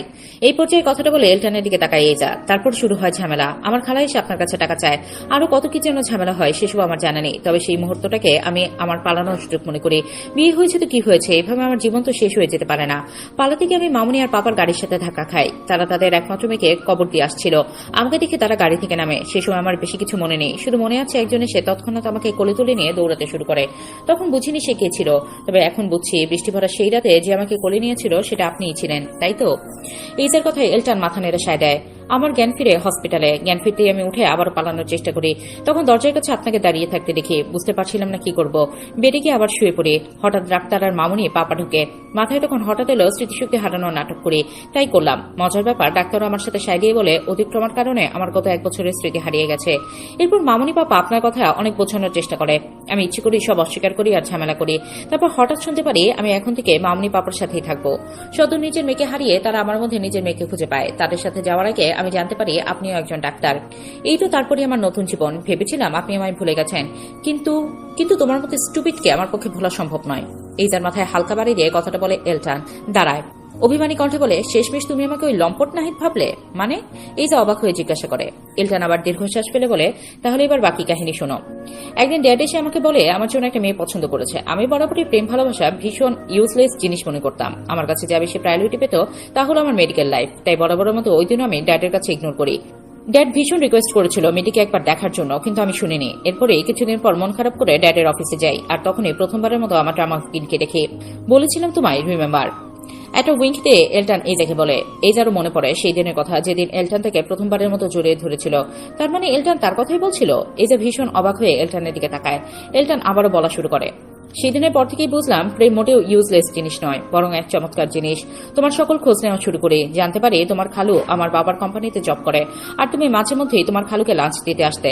আর মজার ব্যাপার হচ্ছে, যে মেয়েকে ড্যাড আমার জন্য পছন্দ করেছিল সেই মেয়েই তুমি। ড্যাড যখন জানতে পারে আমি তোমার প্রেমে পড়েছি, তখন ড্যাড আমাকে নিয়ে ভীষণ মজা নেয়। এলটানের কথায় এইজা এলটানের বাবার দিকে তাকায়। তিনি এইজার দিকে তাকিয়ে হাসছেন। তারপর শত ব্যস্ততার মাঝেও তোমার প্রতিদিন দেখতে যেতাম। একদিন একটা বড় অপারেশন করে সবে বের হয়েছে, তখন জানতে পারি তোমার সাথে চেয়ারম্যানের ছেলে নাহিদের বিয়ে হচ্ছে। আর বেশি কিছু না ভেবে যে অবস্থাতে ছিলাম সে অবস্থাতেই তোমার কাছে ছুটে যাই। যাওয়ার পথে ড্যাডকে জানাই সব। মাথা ভীষণ গরম ছিল। সেখানে গিয়ে নাহিদকে প্রথমে ইচ্ছে মতো মারধর করি। তারপর তোমার কাছে যাব, সেই সময় তোমার খালা আর খালু ভীষণ ঝামেলা করেন। আমি জানতাম তারা লোভী, তাই সেই সময় পরিস্থিতি সামলাতে আমি তাদের 50 লক্ষ টাকার লোভ দেখাই। কাজও হয়। অবশেষে আমি তোমাকে বিয়ে করতে সক্ষম হই। এই পর্যায়ে এলটান এইজার হাত শক্ত করে ধরে। তবে এরপরেই তোমার খালা টাকা চায় ঝামেলা শুরু করে। তাতে সামলানোর মাঝে তুমি পালিয়ে যাও। ভাগ্যক্রমে সেই সময় ড্যাড চলে এসে পরিস্থিতি সামলায়। আমি তোমার পেছনে চোখ ছলছল করছে। এইজার চোখ থেকে পানি গড়িয়ে পড়ার আগেই এলটান তার হাত দিয়ে অতি যত্নে মুছে দিয়ে বলে, যে বাচ্চারা তোমাকে এত কষ্ট দিল, আমি এলটান ইনসান কথা দিচ্ছি তাদের আমি ছাড়বো না। এলটানের কণ্ঠ মুহূর্তেই গম্ভীর হয়ে যায়। আশেপাশের সবার চোখে ছলছল করছে। ছাদের উপর যখন আবেগ আর ভালোবাসার এক মহাকাব্য রচিত হচ্ছে, তখন এই মুহূর্তটা পুরোপুরি মিস করে গেল দুর্ভাগা রুদ্র। ঠিক যখন এইজা তার জীবনের রহস্যময় পর্দাগুলো একে একে সরাচ্ছিল, ঠিক তখনই রুদ্রর পেটের ভিতর বিশ্বযুদ্ধ শুরু হয়ে গেল। ওয়াশরুমের প্রেশারটা এমন সময় এলো যে সে যাবে কি যাবে না এই দোটানায় পড়ে তার অবস্থা কাহিল। একদিকে এলটান ভাইয়ের জীবনে সবথেকে বড় সিক্রেট জানার তীব্র কৌতূহল, আর অন্যদিকে প্রকৃতির ডাক। শেষমেশ বাধ্য হয়ে সে এক বুদ্ধি খাটালো। পকেট থেকে ফোন বের করে অতি দ্রুত রেকর্ডিং অন করে সোফার এক কোণে গুছিয়ে দিল। এরপর সে বাতাসের বেগে ওয়াশরুমের দিকে দৌড় দিল। মিনিট 15 পর রুদ্র যখন ছাদে ফিরে হলো, তখন দৃশ্যপট সম্পূর্ণ বদলে গেছে। সে দেখলো চারপাশটা নিস্তব্ধ। এলটান ভাই আর এইজা ভাবি একে অপরের খুব কাছাকাছি বসে আছে। সবার চোখে পানি। সবাই যেন এক গভীর শোক আর মমতার সাগরে ডুবে আছে। রুটু থতমত খেয়ে গেল। সে তো কিছুই শুনেনি। এখন কি নিয়ে ইমোশনাল হবে সে? কার উপর রাগ করবে আর কাকে সান্ত্বনা দেবে? না, এখন ইমোশনাল হতেই হবে। ডাইহার্ট অ্যাক্টিং না করলে ইজ্জত থাকবে না। নিজেকে নিজে বিড়বিড় করে বলল সে। তৎক্ষণাৎ রুদ্র আশেপাশে পানি খুঁজতে লাগলো। কোণে রাখা একটা পানির গ্লাস পেয়ে তাতে আঙুল ডুবিয়ে চোখের নিচে ঘষে নিল। চোখের কোল ভেজা দেখে মনে হচ্ছে সে যেন এইমাত্র এক বালতি কেটেছে। এরপর ফোসফোস করতে করতে মেহরাবের পাশে গিয়ে ধপ করে বসে পড়ল। ওরে মেহরাব ভাই রে, দুনিয়াটা এত নিষ্ঠুর কেন? ভাবির উপর এত জুলুম হয়েছে আর আমি কিছুই করতে পারলাম না। আমার কলেজাটা ফেটে যাচ্ছে ভাই। বলে সে মেহরাবের কাঁধে মাথা রেখে মেয়েকে কান্নার সুর তুলল। মেহরাব বেচারা তো এমনিতেই ইমোশনাল হয়েছিল। রুদ্রের এই জ্যান্ত অভিনয় দেখে সে ভাবল রুদ্র বোধ হয় সত্যিই খুব কষ্ট পেয়েছে। সে রুদ্রের পিঠ চাপড়ে দিয়ে ধরা গলায় বলল, শান্ত হ রুদ্র, শান্ত হ, সব ঠিক হয়ে গেছে। ভাবি এখন আমাদের কাছে নিরাপদ। ভিলার বিষণ্ণ আবহাওয়াটা মুহূর্তেই বদলে গেল। সে দুহাতে চোখের পানি মুছে অনেকটা অধিকারের সুরে বলল, হয়েছে, অনেক ইমোশনাল হওয়া হয়েছে। কাল কি হবে সেটা কাল দেখা যাবে। এখন আমরা এই সুন্দর মুহূর্তটা হাসি মজা আর আড্ডায় কাটাবো। সবাই নিচে চলো, সেলিব্রেশন এখনো বাকি। সারার কথায় সবাই হেসে উঠল এবং ধীর পায়ে নিচে নামতে শুরু করলো। সিঁড়ির মুখে এলটান একটু পিছিয়ে পড়লো। সে গলা পরিষ্কার করে এইজার একদম গা ঘেসে দাঁড়ালো। তারপর মুখটা একটু কাচুমুচু করে ভীষণ ঢং করে ফিসফিসিয়ে বলল, সব তো মিটে গেল। তা ম্যাডাম, এবার কি এই অভাগা ডাক্তারকে একটু ভালোবাসা যায় নাকি এখনই সে অসভ্য তকমাটাই বজায় থাকবে? এটা নিয়ে বিড়াল ছানার মতো চাহনি আর আদি খেতে রেখে এইজার পেটের ভেতর হাসির গোলা পাকিয়ে এলো। কিন্তু সে এত সহজে ধরা দেবে না। সে মুখটা কৃত্রিম গাম্ভীর্যে ভরিয়ে বলল, আপনি আমার সাথে যা করেছেন তার জন্য আপনাকে আমি এমনি এমনি ছেড়ে দেবো ভেবেছেন? কখনো না। এইজার এই কঠিন রূপ দেখে এলটান এবার বীরত্বের ভাব ধরল। ভাব ধরেই বলল, হ্যাঁ, তোমাকে কি আমি ভয় পাই নাকি? আমি এলটান হেসান, বড় বড় সার্জারি করি। কথাটার সাথে সাথে সে এইজাকে খেপানোর জন্য তার উপর পাঞ্চ করার একটা ভঙ্গি করলো, যেন সে মস্ত বড় এক বক্সার। এলটানের এই হঠাৎ ছেলে মানুষের আচরণে এইজা একের সাথে অবাক বিরক্ত হলো। সে ধুর বলে বিরক্তিতে মাছি দাঁড়ানোর মতো হাত নাড়ল। এইজা তো সামান্য হাত নাড়িয়েছিল, কিন্তু এলটান এমন ভাব করলো যেন মস্ত বড় কোনো আঘাত আসছে। সে নিজেকে বাঁচা দিকে এক ঝটকায় পিছিয়ে গেল এবং সোজা গিয়ে পেছনের দেয়ালের সাথে মাথায় মৃদু বাড়ি খেল। ঠক। মুহূর্তের স্তব্ধতা। এলটান মাথা ডলতে ডলতে বোকার মতো তাকিয়ে রইল। আর এইজা তার এই দশা দেখে আর নিজেকে ধরে রাখতে পারল না। এতক্ষণ ধরে রাখা সব গাম্ভীর্য ধুলোয় মিশিয়ে সে অট্টহাসিতে ফেটে পড়ল। সেই হাসির শব্দে নিচ থেকে সবাই কৌতূহলী হয়ে উপরের দিকে তাকালো। এলটান দেখলো মান সম্মান সব লিকুইড হয়ে গড়িয়ে পড়ছে। সে দ্রুত এইজার মুখটা হাত দিয়ে চেপে ধরল এবং এক প্রকার টেনে হিচড়েই তাকে নিচে নামিয়ে দিয়ে যেতে লাগলো। বিড়বিড় করে বলল, চুপ, একদম চুপ, আমার ইজ্জতের ফালুদা বানিও না প্লিজ। বাকিরাও তাদের এই খুনসুটি দেখে হাসতে হাসতে নিচে চলে গেল। সবাই চলে যাওয়ার পর ছাদটা একদম ফাঁকা হয়ে গেল। রুটো এতক্ষণ এক কোণে ঘাপটি মেরে বসেছিল। সে কাঁপা কাঁপা হাতে সোফার নিচ থেকে তার ফোনটা বের করলো। উত্তেজনায় তার বুক ধকপক করছে। এই মহা ইতিহাস এখন তার মুঠোয়। কিন্তু ফোনের লক খুলেই তার অক্কা পাওয়ার দশা হলো। স্ক্রিনে লেখা স্টোরেজ ফুল, রেকর্ডিং ফেল্ড। রুটোর মনে হলো তার মাথায় যেন আস্ত একটা পাহাড় ভেঙে পড়েছে। সে রাগে দুঃখে আর অভিমানে মেঝের উপর ধপ করে বসে পড়ে আকাশ কাঁপিয়ে চিৎকার দিয়ে উঠল, আমার ভাগ্যটাই খারাপ। ওরে নিষ্ঠুর দুনিয়া, তোর আমাকে একটু শান্তি দিলি না। রাত তখন একেবারে নিস্তব্ধ। এহসান ভিলার বিশাল অট্টালিকাটি রূপালী জোছনা চাদরে ঢাকা পড়েছে। বাড়ির সবাই তখন গভীর ঘুমে মগ্ন। কিন্তু এই নিঝুম রাতেও দুই জোড়া চোখে ঘুমের লেশ মাত্র নেই। পাটি পেটিপে সিঁড়ি বেয়ে নিচে নামলো এইজা আর এলটান। গেটের কাছে এসে এইজা থমকে দাঁড়ালো। চারদিকে শুনশান নীরবতা দেখে তার মনে কিছুটা ভয় দানা বাঁধল। সে ফিসফিস করে জিজ্ঞেস করলো, আমরা কিছু করে যাব বলুন তো? এই মাঝরাতে গাড়ি বের করা ঠিক হবে? সবাই তো জেগে যাবে। কথাটা বলে উত্তরের আশায় পাশে তাকাতেই এইজার বুকটা ধক করে উঠল। পাশে কেউ নেই। এলটান যেন এক নিমিষে কোথায় হাওয়ায় মিলিয়ে গেছে। কোথায় আপনি? এইজা ভয়ার্ত চোখে এদিক ওদিক তাকাতে লাগলো। হঠাৎ গ্যারেজের পাশ থেকে একটি ভারী ইঞ্জিনের গর্জন ভেসে এলো। সেই শব্দের সাথে সাথেই অন্ধকারের বুক চিরে তীব্র একজোড়া হেডলাইটের আলো এইজার চোখে এসে পড়ল। আলোর উৎসটার দিকে তাকাতেই এইজা দেখলো কালো রঙের একটা বাইকে বসে আছে এলটান। পরনে তার কালো লেদার জ্যাকেট। চোখের দৃষ্টিতে এক বৌন মাদকতা। এলটান এইজার অবস্থা দেখে ঠোঁটের কোণে এক চিলতে হাসি ফুটিয়ে বাইক থেকে নেমে এলো। ধীর পায়ে তার দিকে এগোতে লাগলো সে। কিন্তু এইজা এলটানের সেই মায়াবী চাহনিকে পাত্তা দেওয়ার সময় পেল না। বাইকটা দেখা মাত্রই তার সব ভয় উড়ে গিয়ে সেখানে জায়গা করে নিল বিশাল উত্তেজনা। সে এলটানকে পাশ কাটিয়ে প্রায় দৌড়ে বাইকটার কাছে চলে গেল। চকচকে বডিটার উপর হাত বুলিয়ে এইজা উত্তেজনায় কাঁপা কাঁপা গলায় বলে উঠল, আমরা বাইকে করে যাব? আপনি সিরিয়াস? এলটান এইজার বাচ্চার মতো এক্সাইটমেন্ট দেখে মনে মনে হাসলো। এইজা দুই হাত প্রসারিত করে আকাশের দিকে তাকিয়ে উল্লাসে বলল, ইউ হ্যাভ নো আইডিয়া আমি বাইক রাইডিং ঠিক কতটা পছন্দ করি। আপনি আমার সব থেকে প্রিয় ইচ্ছেটা আজ পূরণ করছেন। এইজার এই বাঘ ভাঙা খুশি দেখে এলটানের ভেতরটা এক অজানা সুখে ভরে গেল। সে আর দেরি করল না। দৌড়ে গিয়ে নিমেষের মধ্যে এইজাকে জড়িয়ে ধরে কোলে তুলে নিল। এইজা অপ্রস্তুত হয়ে এলটানের গলা শক্ত করে জড়িয়ে ধরল। আরে কি করছেন? নামান আমাকে। এইজা লজ্জায় চেঁচিয়ে উঠল। এলটান এইজার কানের কাছে মুখ নিয়ে ফিসফিসিয়ে বলল, পাগলামি তো সবে শুরু ড্রামা কুইন। আজ পুরো শহর আমরা বাইকে করে ঘুরবো, যেখানে কেউ আমাদের বিরক্ত করা থাকবে না। এইজা এলটানের বুকের ধকপকানি অনুভব করতে পারছে। সে ডাকর চোখে এলটানের দিকে তাকালো। এলটান তাকে সাবধানে বাইকের পেছনের সিটে বসিয়ে দিল। নিজে সামনে উঠে বসে আয়নায় এইজার দিকে তাকিয়ে একটা দুষ্টু হাসি দিল। শক্ত করে ধরো আমাকে, এবার কিন্তু বাইক উঠবে। এলটানের কথা শেষ হওয়ার আগেই বাইকটা তীরের মতো ছুটে চলল। এই যে ভয়ে আর শিহরণে এলটানের কোমরটা শক্ত করে জাপটে ধরল। রাতের হিমেল হওয়া তার চুলগুলো উড়িয়ে নিয়ে যাচ্ছে পেছনে। এলটান মিররে এইজার দিকে তাকিয়ে হালকা হেসে মনে মনে বলে, তোমার সবটুকু বিষাদ জমা হোক আমারই এই খামে, তোমার হাসির সবটুকু আবদার না হয়ে লেখা থাক আমারই নামে। এই যে এবার এলটানকে আরো জড়িয়ে ধরে কাঁধে মাথা রাখে। বাইকটি যখন শহরের কোলাহল ছাড়িয়ে এক শান্ত নিস্তব্ধ লেকের সামনে গিয়ে থামলো, তখন চারপাশটা যেন রূপকথার কোনো রাজ্যের মতো দেখাচ্ছিল। আকাশ থেকে রূপালী জোছনা লেকের পানিতে পড়ে চিকচিক করছে। এই যে বাইক থেকে নেমে বিস্ময়ে পড়ে চারপাশে দেখতে লাগলো। রাতের এই মাদকতা যে এত তীব্র হতে পারে তা সে আগে কখনো অনুভব করেনি। এলটান বাইকের স্টপ তুলে এইজার সামনে এসে দাঁড়ালো। তার চোখে তখন এক গভীর রহস্য। এলটান খুব কোমল স্বরে বলল, তুমি একটু এখানে দাঁড়াও, আমি এখনই আসছি। এত রাতে এই নির্জন জায়গায় একা থাকতে এইজার ভেতরটা একটু কেঁপে উঠল। সে এলটানের শার্টের হাতা খপ করে ধরে ভীত গলায় জিজ্ঞেস করলো, কোথায় যাবেন আপনি? আমাকে একা রেখে যাবেন না প্লিজ।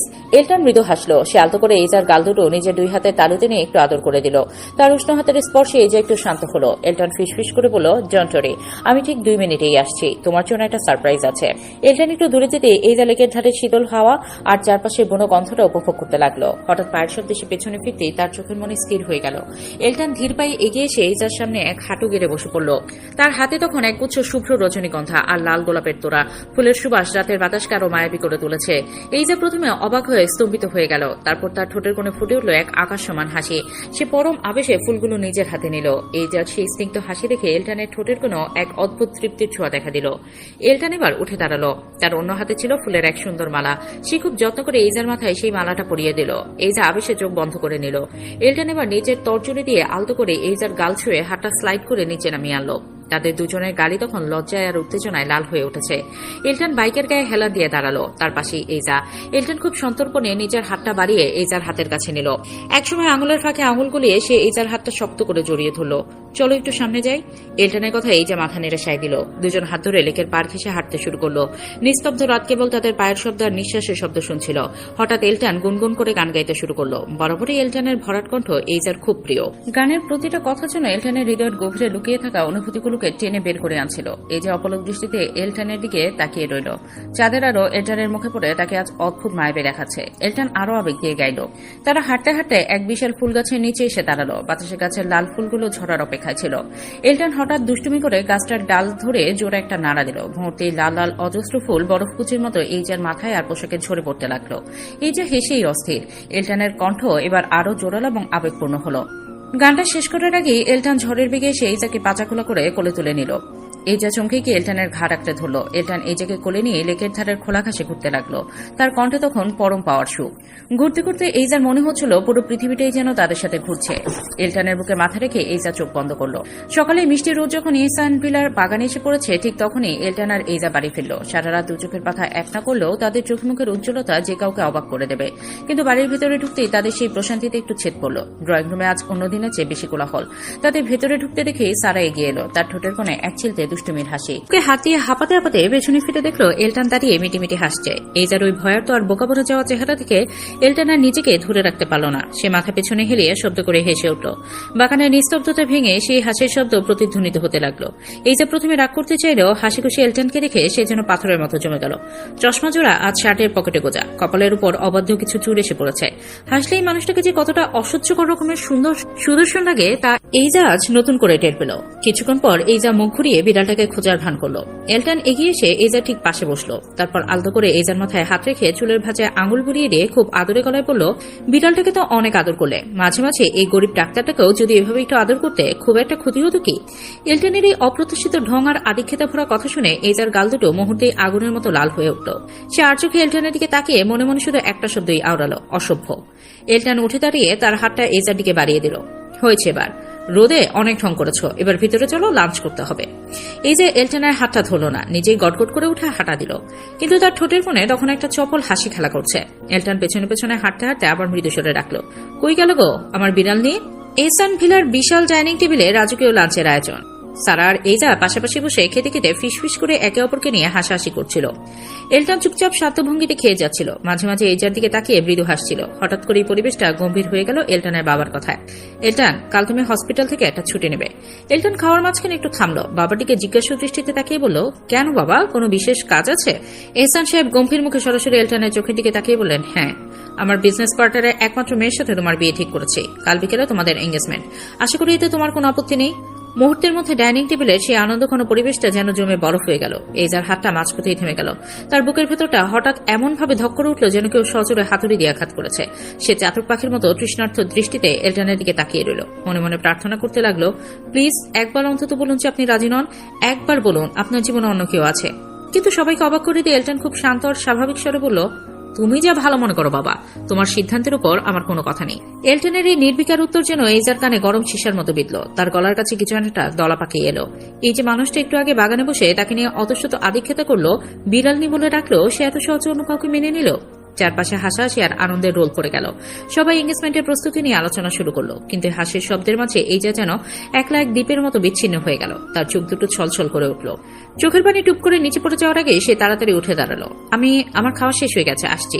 কোনো মতে অস্পষ্ট স্বরে কথাটা বলে সে প্রায় দৌড়ে ঘর থেকে বেরিয়ে গেল।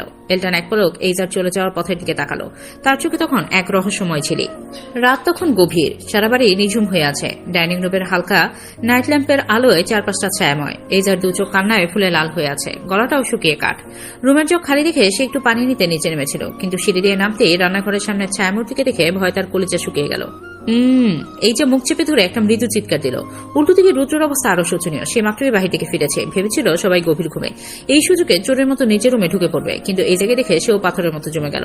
এই যে যখন দেখলো সামনে রুদ্র দাঁড়িয়ে, সে এগিয়ে গিয়ে অবাক হয়ে বলল, আরে আপনি রুদ্র না? আপনি তো আমার পিছে পিছে ঘুরঘুর করতেন, আমাকে ডিস্টার্ব করতেন। আপনি এই মাঝরাতে ইহসান ভিলায় কি করছেন? রুদ্রের অবস্থা তখন মরমর। ধরা যখন পড়েই গেছে, তখন সে একগাল হাসি দিয়ে কায়দা করে বলে উঠল, আরে ভাবি যে কতদিন পর দেখা, তা ভাবি শরীর স্বাস্থ্য কেমন? এই যে কিছু একটা বলতে যাবে, ঠিক তখনই ওপর থেকে হিমশীতল এক গভীর কণ্ঠস্বর ভেসে এলো। কি হচ্ছে ওখানে? সিঁড়ির উপর দাঁড়িয়ে আছেন এলটান। পরনে নাইট ড্রেস, চোখে চশমা নেই, কিন্তু তার চাউনিটা বাঘের মতো তীক্ষ্ণ। এলটানের কণ্ঠ শুনে রুদ্রর হাঁটুর কাঁপানি এবার মিউজিক বিটের মতো শুরু হয়ে গেল। এই যে এলটানের দিকে এক পলক তাকিয়ে নিজের অভিমানী মনটা নিয়ে গটগট করে নিজের রুমে চলে গেল। এই যা যাওয়ার সময় এলটান তার ওই ফোলা ফোলা লাল চোখ দুটো খুব কাছ থেকে পর্যবেক্ষণ করলো। এলটানের বুকের ভেতরটা হু হু করে উঠল। হঠাৎ তার নজর পড়ল রুদ্রর দিকে। ডিস্টার্ব আর পিছন ঘুরঘুর শব্দটুকু তার কানে বিষ ঢেলেছে। সে ধীর পায়ে নিচে নেমে ডাইনিং টেবিল থেকে ফলের ঝুড়ির পাশে থাকা চকচকে একটা ছুরি তুলে নিল। ডিস্টার্ব, পিছে পিছে ঘুরঘুর, বলিস কি রুদ্র? এলটান কথাগুলো বলতে বলতে ধীর লয়ে রুদ্রর দিকে এগোতে লাগলো। রুদ্রর মনে হলো তার আয়ু ফুরিয়ে এসেছে। সে এক পা করে পেছাতে পেছাতে ডাইনিং টেবিলের সাথে বাড়ি খেলো।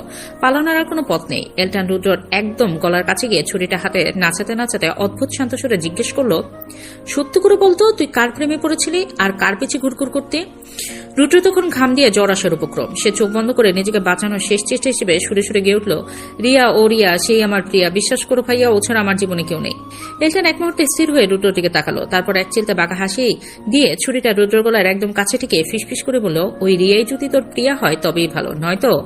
এলটান আচমকা ছুরিটা সজোরে টেবিলের উপর গেঁথে দিল আর দাঁতে দাঁত চেপে বলল, গ্যাচাং ফু। কথাটা বলেই এলটান গম্ভীর পায়ে উপরে চলে গেল। রুদ্র কয়েক সেকেন্ড স্তব্ধ হয়ে দাঁড়িয়ে রইল। তারপর ছুরিটার দিকে তাকে এক লম্বা দীর্ঘশ্বাস ছেড়ে টুক করে মেঝেতে অজ্ঞান হয়ে পড়ে গেল।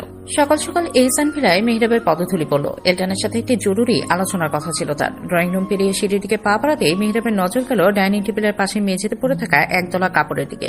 একটু ভালো করে তাকাতেই সে চিনতে পারল ওটা তো রুদ্র। মেহরাব কপাল কুঁচকে চারপাশটা দেখল। কোনো অঘটন ঘটেনি তো। সে দ্রুত রুদ্রর কাছে গিয়ে হাঁটু গেড়ে বসল। এইভাবে এখানে পড়ে আছে কেন রুদ্র? এই রুদ্র, ওঠ, এখানে এভাবে শুয়ে আছিস কেন রুদ্র?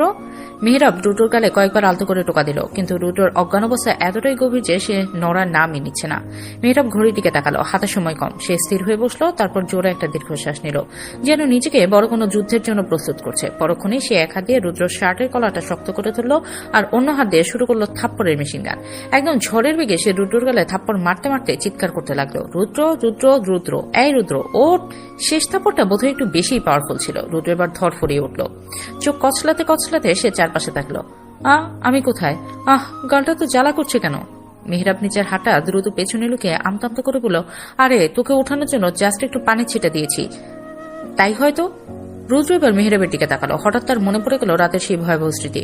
ওরে বাবা, বলি রুদ্র কোনো দিকে না থেকে এক দৌড়ে পালাতে চাইল, কিন্তু মেহরাব আগেভাগেই তার শার্টের পেছন থেকে কলারটা টেনে ধরল। আরে দাঁড়া, কোথায় যাচ্ছিস? কাজ আছে। রুদ্র অবাক নয়নে মেহরাবের দিকে তাকিয়ে জিজ্ঞেস করলো, কি কাজ? এই যার রুমের আবহাওয়া এখন একদম আগ্নেয়গিরির জ্বালামুখের মতো উত্তপ্ত। কাল সারা রাত কান্না করে করে চোখ দুটো ফুলিয়ে এখন সে রীতিমতো মারমুখী। রুমে পায়চারি করতে করতে সে নিজের মনে গজগজ করছে, শয়তান, পাষণ্ড, নর্দমার কীট। আমাকে নিয়ে অত ঢং করে এখন অন্যজনকে বিয়ে করতে ওনার খুব সুখ হচ্ছে না। সবাইকে সে ছেড়ে দিয়েছে, কিন্তু এলটান এহসানকে সে এত সহজে ছাড়বে না। এইজার মাথায় তখন দুর্ধর্ষ সব পরিকল্পনা ঘুরছে। সে ভাবছে এঙ্গেজমেন্টের সময়ই সবার সামনে এল্টানের কলার ধরে চিৎকার করে বলবে, এই যে দেখুন আপনাদের ভদ্র ছেলে অলরেডি ম্যারিড হয়েও আবার বিয়ে করতে বসেছে। ঠিক সেই মুহূর্তে বালিশের পাশে রাখা ফোনটা টুং করে বেজে উঠল। স্ক্রিনে এল্টানের নাম দেখে এজার মনে হলো ফোনটা আছাড় দিয়ে ভেঙে ফেলে, কিন্তু কৌতূহল চোখে পানি। সবাই যেন এক গভীর শোক আর মমতার সাগরে ডুবে আছে। রুটু থতমত খেয়ে গেল। সে তো কিছুই শুনেনি। এখন কি নিয়ে ইমোশনাল হবে সে? কার উপর রাগ করবে আর কাকে সান্ত্বনা দেবে? না, এখন ইমোশনাল হতেই হবে। ডাইহার্ট অ্যাক্টিং না করলে ইজ্জত থাকবে না। নিজেকে নিজে বিড়বিড় করে বলল সে। তৎক্ষণাৎ রুদ্র আশেপাশে পানি খুঁজতে লাগলো। কোণে রাখা একটা পানির গ্লাস পেয়ে তাতে আঙুল ডুবিয়ে চোখের নিচে ঘষে নিল। চোখের কোল ভেজা দেখে মনে হচ্ছে সে যেন এইমাত্র এক বালতি কেটেছে। এরপর ফোসফোস করতে করতে মেহরাবের পাশে গিয়ে ধপ করে বসে পড়ল। ওরে মেহরাব ভাই রে, দুনিয়াটা এত নিষ্ঠুর কেন? ভাবির উপর এত জুলুম হয়েছে আর আমি কিছুই করতে পারলাম না। আমার কলেজাটা ফেটে যাচ্ছে ভাই। বলে সে মেহরাবের কাঁধে মাথা রেখে মেয়েকে কান্নার সুর তুলল। মেহরাব বেচারা তো এমনিতে ইমোশনাল হয়েছিল। রুদ্রের এই জ্যান্ত অভিনয় দেখে সে ভাবল রুদ্র বোধ হয় সত্যিই খুব কষ্ট পেয়েছে। সে রুদ্রের পিঠ চাপড়ে দিয়ে ধরা গলায় বলল, শান্ত হ রুদ্র, শান্ত হ, সব ঠিক হয়ে গেছে। ভাবি এখন আমাদের কাছে নিরাপদ। ভিলার বিষণ্ণ আবহাওয়াটা মুহূর্তেই বদলে গেল। সে দুহাতে চোখের পানি মুছে অনেকটা অধিকারের সুরে বলল, হয়েছে, অনেক ইমোশনাল হওয়া হয়েছে। কাল কি হবে সেটা কাল দেখা যাবে। এখন আমরা এই সুন্দর মুহূর্তটা হাসি মজা আর আড্ডায় কাটাবো। সবাই নিচে চলো, সেলিব্রেশন এখনো বাকি। সারার কথায় সবাই হেসে উঠল এবং ধীর পায়ে নিচে নামতে শুরু করলো। সিঁড়ির মুখে এলটান একটু পিছিয়ে পড়লো। সে গলা পরিষ্কার করে এইজার একদম গা ঘেসে দাঁড়ালো। তারপর মুখটা একটু কাচুমুচু করে ভীষণ ঢং করে ফিসফিসিয়ে বলল, সব তো মিটে গেল। তা ম্যাডাম, এবার কি এই অভাগা ডাক্তারকে একটু ভালোবাসা যায়, নাকি এখনই সে অসভ্য তকমাটাই বজায় থাকবে? এটা নিয়ে বিড়াল ছানার মতো চাহনি আর আদি খেতে রেখে এইজার পেটের ভেতর হাসির গোলা পাকিয়ে এলো। কিন্তু সে এত সহজে ধরা দেবে না। সে মুখটা কৃত্রিম গাম্ভীর্যে ভরিয়ে বলল, আপনি আমার সাথে যা করেছেন তার জন্য আপনাকে আমি এমনি এমনি ছেড়ে দেবো ভেবেছেন? কখনো না। এইজার এই কঠিন রূপ দেখে এলটান এবার বীরত্বের ভাব ধরল। ভাব ধরেই বলল, হ্যাঁ, তোমাকে কি আমি ভয় পাই নাকি? আমি এলটান হেসান, বড় বড় সার্জারি করি। কথাটার সাথে সাথে সে এইজাকে খেপানোর জন্য তার উপর পাঞ্চ করার একটা ভঙ্গি করলো, যেন সে মস্ত বড় এক বক্সার।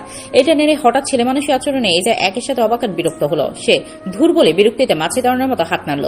এইজা তো সামান্য হাত নাড়িয়েছিল, কিন্তু এলটান এমন ভাব করলো যেন মস্ত বড় কোনো আঘাত আসছে। সে নিজেকে বাঁচা দিকে এক ঝটকায় পিছিয়ে গেল এবং সোজা গিয়ে পেছনের দেয়ালের সাথে মাথায় মৃদু বাড়ি খেল। ঠক। মুহূর্তের স্তব্ধতা। এলটান মাথা ডলতে ডলতে বোকার মতো তাকিয়ে রইল। আর এইজা তার এই দশা দেখে আর নিজেকে ধরে রাখতে পারল না। এতক্ষণ ধরে রাখা সব গাম্ভীর্য ধুলোয় মিশিয়ে সে অট্টহাসিতে ফেটে পড়ল। সেই হাসির শব্দে নিচ থেকে সবাই কৌতূহলী হয়ে উপরের দিকে তাকালো। এলটান দেখলো মান সম্মান সব লিকুইড হয়ে গড়িয়ে পড়ছে। সে দ্রুত এইজার মুখটা হাত দিয়ে চেপে ধরল এবং এক প্রকার টেনে হিঁচড়েই তাকে নিচে নামিয়ে দিয়ে যেতে লাগলো। বিড়বিড় করে বলল, চুপ, একদম চুপ, আমার ইজ্জতের ফালুদা বানিও না প্লিজ। বাকিরাও তাদের এই খুনসুটি দেখে হাসতে হাসতে নিচে চলে গেল। সবাই চলে যাওয়ার পর ছাদটা একদম ফাঁকা হয়ে গেল। রুটো এতক্ষণ এক কোণে ঘাপটি মেরে বসেছিল। সে কাঁপা কাঁপা হাতে সোফার নিচ থেকে তার ফোনটা বের করলো। উত্তেজনায় তার বুক ধকপক করছে। এই মহা ইতিহাস এখন তার মুঠোয়। কিন্তু ফোনের লক খুলেই তার অক্কা পাওয়ার দশা হলো। স্ক্রিনে লেখা স্টোরেজ ফুল, রেকর্ডিং ফেল্ড। রুটোর মনে হলো তার মাথায় যেন আস্ত একটা পাহাড় ভেঙে পড়েছে। সে রাগে দুঃখে আর অভিমানে মেঝের উপর ধপ করে বসে পড়ে আকাশ কাঁপিয়ে চিৎকার দিয়ে উঠল, আমার ভাগ্যটাই খারাপ। ওরে নিষ্ঠুর দুনিয়া, তোরা আমাকে একটু শান্তি দিলি না। রাত তখন একেবারে নিস্তব্ধ। এহসান ভিলার বিশাল অট্টালিকাটি রূপালী জোছনা চাদরে ঢাকা পড়েছে। বাড়ির সবাই তখন গভীর ঘুমে মগ্ন, কিন্তু এই নিঝুম রাতেও দুই জোড়া চোখে ঘুমের লেশ মাত্র নেই। পাটি পেটিপে সিঁড়ি বেয়ে নিচে নামলো এইজা আর এলটান। গেটের কাছে এসে এইজা থমকে দাঁড়ালো। চারদিকে শুনছেন নীরবতা দেখে তার মনে কিছুটা ভয় দানা বাঁধলো। সে ফিসফিস করে জিজ্ঞেস করলো, আমরা কিছু করে যাব বলুন তো? এই মাঝরাতে গাড়ি বের করা ঠিক হবে? সবাই তো জেগে যাবে। কথাটা বলে উত্তরের আশায় পাশে তাকাতেই এইজার বুকটা ধক করে উঠল। পাশে কেউ নেই। এলটান যেন এক নিমিষে কোথায় হাওয়ায় মিলিয়ে গেছে। কোথায় আপনি? এইজা ভয়ার্ত চোখে এদিক ওদিক তাকাতে লাগলো। হঠাৎ গ্যারেজের পাশ থেকে একটি ভারী ইঞ্জিনের গর্জন ভেসে এলো। সেই শব্দের সাথে সাথে অন্ধকারের বুক চিরে তীব্র একজোড়া হেডলাইটের আলো এইজার চোখে এসে পড়ল। আলোর উৎসটার দিকে তাকাতেই এইজা দেখলো কালো রঙের একটা বাইকে বসে আছে এলটান। পরনে তার কালো লেদার জ্যাকেট, চোখের দৃষ্টিতে এক বৌন মাদকতা। এলটান এইজার অবস্থা দেখে ঠোঁটের কোণে একচিলতে হাসি ফুটিয়ে বাইক থেকে নেমে এলো। ধীর পায়ে তার দিকে এগোতে লাগলো সে। কিন্তু এইজা এলটানের সেই মায়াবী চাহনিকে পাত্তা দেওয়ার সময় পেল না। বাইকটা দেখা মাত্রই তার সব ভয় উড়ে গিয়ে সেখানে জায়গা করে নিল বিশাল উত্তেজনা। সে এলটানকে পাশ কাটিয়ে প্রায় দৌড়ে বাইকটার কাছে চলে গেল। চকচকে বডিটার উপর হাত বুলিয়ে এইজা উত্তেজনায় কাপা কাপা গলায় বলে উঠল, আমরা বাইকে করে যাব? আপনি সিরিয়াস? এলটান এইজার বাচ্চার মতো এক্সাইটমেন্ট দেখে মনে মনে হাসলো। এইজা দুই হাত প্রসারিত করে আকাশের দিকে তাকিয়ে উল্লাসে বলল, ইউ হ্যাভ নো আইডিয়া আমি বাইক রাইডিং ঠিক কতটা পছন্দ করি। আপনি আমার সব থেকে প্রিয় ইচ্ছেটা আজ পূরণ করছেন। এইজার এই বাঘ ভাঙা খুশি দেখে এলটানের ভেতরটা এক অজানা সুখে ভরে গেল। সে আর দেরি করল না। দৌড়ে গিয়ে নিমেষের মধ্যে এইজাকে জড়িয়ে ধরে কোলে তুলে নিল। এইজা অপ্রস্তুত হয়ে এলটানের গলা শক্ত করে জড়িয়ে ধরল। আরে কি করছেন, নামান আমাকে। এইজা লজ্জায় চেঁচিয়ে উঠল। এলটন এইজার কানের কাছে মুখ নিয়ে ফিসফিসিয়ে বলল, পাগলামি তো সবে শুরু ড্রামা কুইন। আজ পুরো শহর আমরা বাইকে করে ঘুরবো, যেখানে কেউ আমাদের বিরক্ত করা থাকবে না। এইজা এলটনের বুকের ধকপকানি অনুভব করতে পারছে। সে ডাকর চোখে এলটনের দিকে তাকালো। এলটন তাকে সাবধানে বাইকের পেছনে সিটে বসিয়ে দিল। নিজে সামনে উঠে বসে আয়নায় এইজার দিকে তাকিয়ে একটা দুষ্টু হাসি দিল। শক্ত করে ধরো আমাকে, এবার কিন্তু বাইক উঠবে। এলটনের কথা শেষ হওয়ার আগেই বাইকটা তীরের মতো ছুটে চলল। এই যে ভয়ে আর শিহরণে এলটনের কোমরটা শক্ত করে জাপটে ধরল। রাতের হিমেল হওয়া তার চুলগুলো উড়িয়ে নিয়ে যাচ্ছে পেছনে। এলটন মিররে এইজার দিকে তাকিয়ে হালকা হেসে মনে মনে বলে, তোমার সবটুকু বিষাদ জমা হোক আমারই এই খামে, তোমার হাসির সবটুকু আবদার না হয় লেখা থাক আমারই নামে। এই যে এবার এলটনকে আরো জড়িয়ে ধরে কাঁধে মাথা রাখে। বাইকটি যখন শহরের কোলাহল ছাড়িয়ে এক শান্ত নিস্তব্ধ লোকের সামনে গিয়ে থামলো, তখন চারপাশটা যেন রূপকথার কোনো রাজ্যের মতো দেখাচ্ছিল। আকাশ থেকে রূপালী জোছনা লেকের পানিতে পড়ে চিকচিক করছে। এই যে বাইক থেকে নেমে বিস্ময়ে ভরে চারপাশে দেখতে লাগলো। রাতের এই মাদকতা যে এত তীব্র হতে পারে তা সে আগে কখনো অনুভব করেনি। এলটন বাইকের স্টপ তুলে এইজার সামনে এসে দাঁড়ালো। তার চোখে তখন এক গভীর রহস্য। এলটন খুব কোমল স্বরে বলল, তুমি একটু এখানে দাঁড়াও, আমি এখনই আসছি। এত রাতে এই নির্জন জায়গায় একা থাকতে এইজার ভেতরটা একটু কেঁপে উঠল। সে এলটনের শার্টের হাতা খপ করে ধরে ভীত গলায় জিজ্ঞেস করলো, কোথায় যাবেন আপনি? আমাকে একা রেখে যাবেন না প্লিজ। এলটন মৃদু হাসলো। সে আলতো করে এইজার গাল দুটো নিজের দুই হাতের তালুতে নিয়ে একটু আদর করে দিল। তার উষ্ণ হাতের স্পর্শে এইজা একটু শান্ত হলো। এলটন ফিসফিস করে বলল, জন্টরি, আমি ঠিক 2 মিনিটেই আসছি, তোমার জন্য একটা সারপ্রাইজ আছে। এলটন একটু দূরে যেতে এইজা লেকের ধারে শীতল হাওয়া আর চারপাশে বনো গন্ধটা উপভোগ করতে লাগলো। হঠাৎ পায়ের শব্দে সে পেছনে ফিরতেই তার চোখের মনে স্থির হয়ে গেল। এলটন ধীর পায়ে এগিয়ে এসে এইজার সামনে এক হাঁটু গেড়ে বসে পড়ল। তার হাতে তখন একগুচ্ছ শুভ্র রজনীগন্ধা আর লাল গোলাপের তোড়া। ফুলের সুবাস রাতের বাতাসকে আরো মায়াবী করে তুলেছে। এই যে প্রথমে অবাক হয়ে স্তম্ভিত হয়ে গেল, তারপর তার ঠোঁটের কোণে ফুটে উঠল এক আকাশ সমান হাসি। সে পরম আবেশে ফুলগুলো নিজের হাতে নিল। এই যা সেই স্নিগ্ধ হাসি দেখে এলটনের ঠোঁটের কোনো এক অদ্ভুত তৃপ্তির ছোঁয়া দেখা দিল। এলটন এবার উঠে দাঁড়ালো। তার অন্য হাতে ছিল ফুলের এক সুন্দর মালা। সে খুব যত্ন করে এইজার মাথায় সেই মালাটা পরিয়ে দিল। এইজা আবেশে চোখ বন্ধ করে নিল। এলটন এবার নিজের তর্জনী দিয়ে আলতো করে এইজার গাল ছুঁয়ে হাতটা স্লাইড করে নিচে নামিয়ে আনলো। তাদের দুজনের গাড়ি তখন লজ্জায় আর উত্তেজনায় লাল হয়ে উঠেছে। এলটন বাইকের গায়ে হেলা দিয়ে দাঁড়ালো। তার পাশেই এইজা। এলটন খুব সন্তর্পণে নিজের হাতটা বাড়িয়ে এইজার হাতের কাছে নিল। একসময় আঙুলের ফাঁকে আঙুল গুলিয়ে সে এইজার হাতটা শক্ত করে জড়িয়ে ধরল। চলো একটু সামনে যাই। এলটনের কথা এইজা মাথা নেড়ে সায় দিল। দুজন হাত ধরে লেকের পার ঘেঁষে হাঁটতে শুরু করলো। নিস্তব্ধ রাত কেবল তাদের পায়ের শব্দ আর নিঃশ্বাসের শব্দ শুনছিল। হঠাৎ এলটন গুনগুন করে গান গাইতে শুরু করলো। বরাবরই এলটনের ভরাট কণ্ঠ এইজার খুব প্রিয়। গানের প্রতিটা কথার জন্য এলটনের হৃদয়ের গভীরে লুকিয়ে থাকা অনুভূতিগুলোকে টেনে বের করে আনছিল। এই যে অপলক দৃষ্টিতে এলটনের দিকে তাকিয়ে রইল। চাঁদের আরো এলটনের মুখে পড়ে তাকে আজ অদ্ভুত মায়াবী দেখাচ্ছে। এলটন আরো আবেগ দিয়ে গাইল। তারা হাঁটতে হাঁটতে এক বিশাল ফুল গাছের নিচে এসে দাঁড়ালো। বাতাসে গাছের লাল ফুলগুলো ঝরার অপেক্ষায় ছিল। এলটন হঠাৎ দুষ্টুমি করে গাছটার ডাল ধরে জোরে একটা নাড়া দিল। মুহূর্তেই লাল লাল অজস্র ফুল বরফকুচির মতো এইজার মাথায় আর পোশাকে ঝরে পড়তে লাগলো। এইজা হেসেই অস্থির। এলটনের কণ্ঠ এবার আরো জোরালো এবং আবেগপূর্ণ হলো। গানটা শেষ করার আগেই এলটন ঝড়ের বেগে এসে এইজাকে পাচাখোলা করে কোলে তুলে নিল। এইজা চমকে গিয়ে এলটনের ঘাড় আঁকড়ে ধরল। এলটন এইজাকে কোলে নিয়ে লেকের ধারের খোলা ঘাসে ঘুরতে লাগলো। তার কণ্ঠে তখন পরম পাওয়ার সুখ। ঘুরতে ঘুরতে এইজার মনে হচ্ছিল পুরো পৃথিবীটাই যেন তাদের সাথে ঘুরছে। এলটনের বুকে মাথা রেখে এইজা চোখ বন্ধ করলো। সকালে মিষ্টি রোদ যখন ইহসান ভিলার বাগানে এসে পড়েছে, ঠিক তখনই এলটন আর এইজা বাড়ি ফিরল। সারা রাত দু চোখের পাতা এক না করলেও তাদের চোখ মুখের উজ্জ্বলতা যে কাউকে অবাক করে দেবে। কিন্তু বাড়ির ভেতরে ঢুকতেই তাদের সেই প্রশান্তিতে একটু ছেদ পড়ল। ড্রয়িং রুমে আজ অন্য দিনের চেয়ে বেশি কোলাহল। তাদের ভেতরে ঢুকতে দেখেই সারা এগিয়ে এলো। তার ঠোঁটের কোণে এক ছিলতে দুষ্টুমির হাসি। যেন সবটা সে আগে থেকেই জানে। সারা হালকা করে গলা পরিষ্কার করে নিয়ে বলল, তা ডাক্তার সাহেব আর হবু ডাক্তার সাহেবানি, সারা রাত কোথায় নিখোঁজ ছিলেন আপনারা? সারার কথা এলটন কিছুটা অপ্রস্তুত। এইজার হাত দুটো নিজের হাতের মুঠোয় শক্ত করে ধরল। তার চোখের গভীরে তাকিয়ে শান্ত অথচ গম্ভীর গলায় বলল, তোমার জীবনের এখন পর্যন্ত জমে থাকা সকল প্রশ্নের উত্তর জানতে, তোমার অতীত, প্রীতির বেইমানি আর নাহিদের সেই গোপন অধ্যায়, সবকিছুর সমাধান আজ রাতে হবে।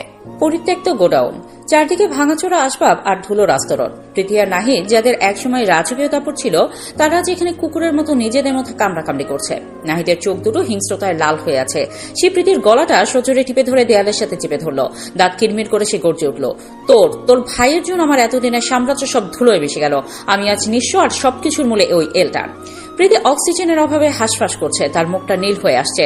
অনেক কষ্টে নাহিদার হাতটা ঝটকিয়ে সরিয়ে দিলে সে কাশতে কাশতে একপাশে ঝুঁকে পড়ল। গলার দাগটা ডলতে ডলতে সেও এবার পিশাচের মতো হেসে উঠল। তো তুই কি করেছিস? খুব তো বড় বড় কথা বলছিস। তুইও তো ওই মিথ্যে বিয়েটাকে আসল করতে চেয়েছিলিস। লোক কি তোর কম ছিল? প্রীতির এই বিদ্রুপ নাহিদের রক্তে যেন আগুন ধরিয়ে দিল। নাহিদ পুনরায় থাবা বাড়িয়ে প্রীতির দিকে তেড়ে এলো। তার গলার স্বর এখন হিমশীতল। তোর কি মনে হয় তোর মতো একটা নোংরা মেয়েকে আমি সারা জীবন নিজের বউ হিসেবে রাখবো? যে নিজের জন্মদাত্রী মা বাবার ভাইয়ের সাথে প্রতারণা করতে তুই ভালো ভাবে না, সে যে কোনোদিন আমার পিঠে ছুরি মারবে না তার কি গ্যারান্টি? প্রীতি এবার পাগলের মতো অট্ট হাসি দিল। সেই হাসির শব্দে গোডাউনের অন্ধকার দেয়ালগুলো যেন কেঁপে উঠল। ঠিকই হয়েছে, রিয়াদের হেল্প নিয়ে এইজাকে বিয়ে করে রাতারাতি বড়লোক হয়ে চেয়েছিলিস না? এবার ঠেলা সামলা, এলটান তোকে জিন্দা কবর দিয়ে দেবে। নাহিদ প্রীতির চুল মুঠো করে ধরল। তার কণ্ঠে এখন মৃত্যুর হুমকি। লিসেন প্রীতি, আমি যদি মরি তবে তোকে নিয়েই মরবো, একা যাবো নাও পারে। প্রীতি কোনো ভয় পেল না, বরং তার চোখের মনিতে এক অদ্ভুত জেদ খেলা করলো। সমস্যা নেই, ফুল ফ্যামিলিকে একসাথে মারার ব্যবস্থা করছে। অন্ধকারের বুক ছেড়ে এক বজ্র কণ্ঠ ভেসে এলো। কথাটি শোনা মাত্র প্রীতি আর নাহিদ দুজনেই বিদ্যুৎ স্পৃষ্টের মতো চমকে তাকালো। গোডাউনের দরজায় তখন এক দীর্ঘ ছায়া দাঁড়িয়ে, হাতে তার রিভলভারের নল চিকচিক করছে। নাহিদ আর প্রীতি কোনো প্রতিক্রিয়া দেখানোর বা পালানোর সুযোগটুকুও পেল না। পেছনের অন্ধকার থেকে আরো কয়েকজন ছায়ার মতো বেরিয়ে এলো। কোনো ভারী বস্তু দিয়ে সজনে নাহিদ আর প্রীতির মাথায় আঘাত করা হলো। এক মুহূর্তের আর্তনাদ, আর তারপর সব স্তব্ধ। তারা দুজনেই রক্তাক্ত অবস্থায় মেঝের ধুলোয় লুটিয়ে পড়ল। দরজার কাছে দাঁড়িয়ে থাকা লোকটা ধীরে ধীরে ছায়ের ভেতর থেকে আলোর নিচে এলো। তার ঠোঁটের কোণে এক বিজয়ী হাসি। সে ফোনে মেসেজ টাইপ করলো, mission successful, clean up starts now. এলটানের ফোনের স্ক্রিনে মেসেজটা ভেসে উঠতেই তার ঠোঁটের কোণে হাসি ফুটে উঠল। গাড়ি ড্রাইভ করতে করতে সে একবার পাশে বসে এইজার দিকে তাকালো। এইজা কিছুটা বিভ্রান্ত, কিছুটা শঙ্কিত। এলটান এক হাতে স্টিয়ারিং ধরে অন্য হাতে এইজার হাতটা শক্ত করে চেপে ধরল। তার চোখের গভীর চাউনিতে ছিল এক অদ্ভুত আশ্বাস, যা এইজাকে মুহূর্তেই শান্ত করে দিল।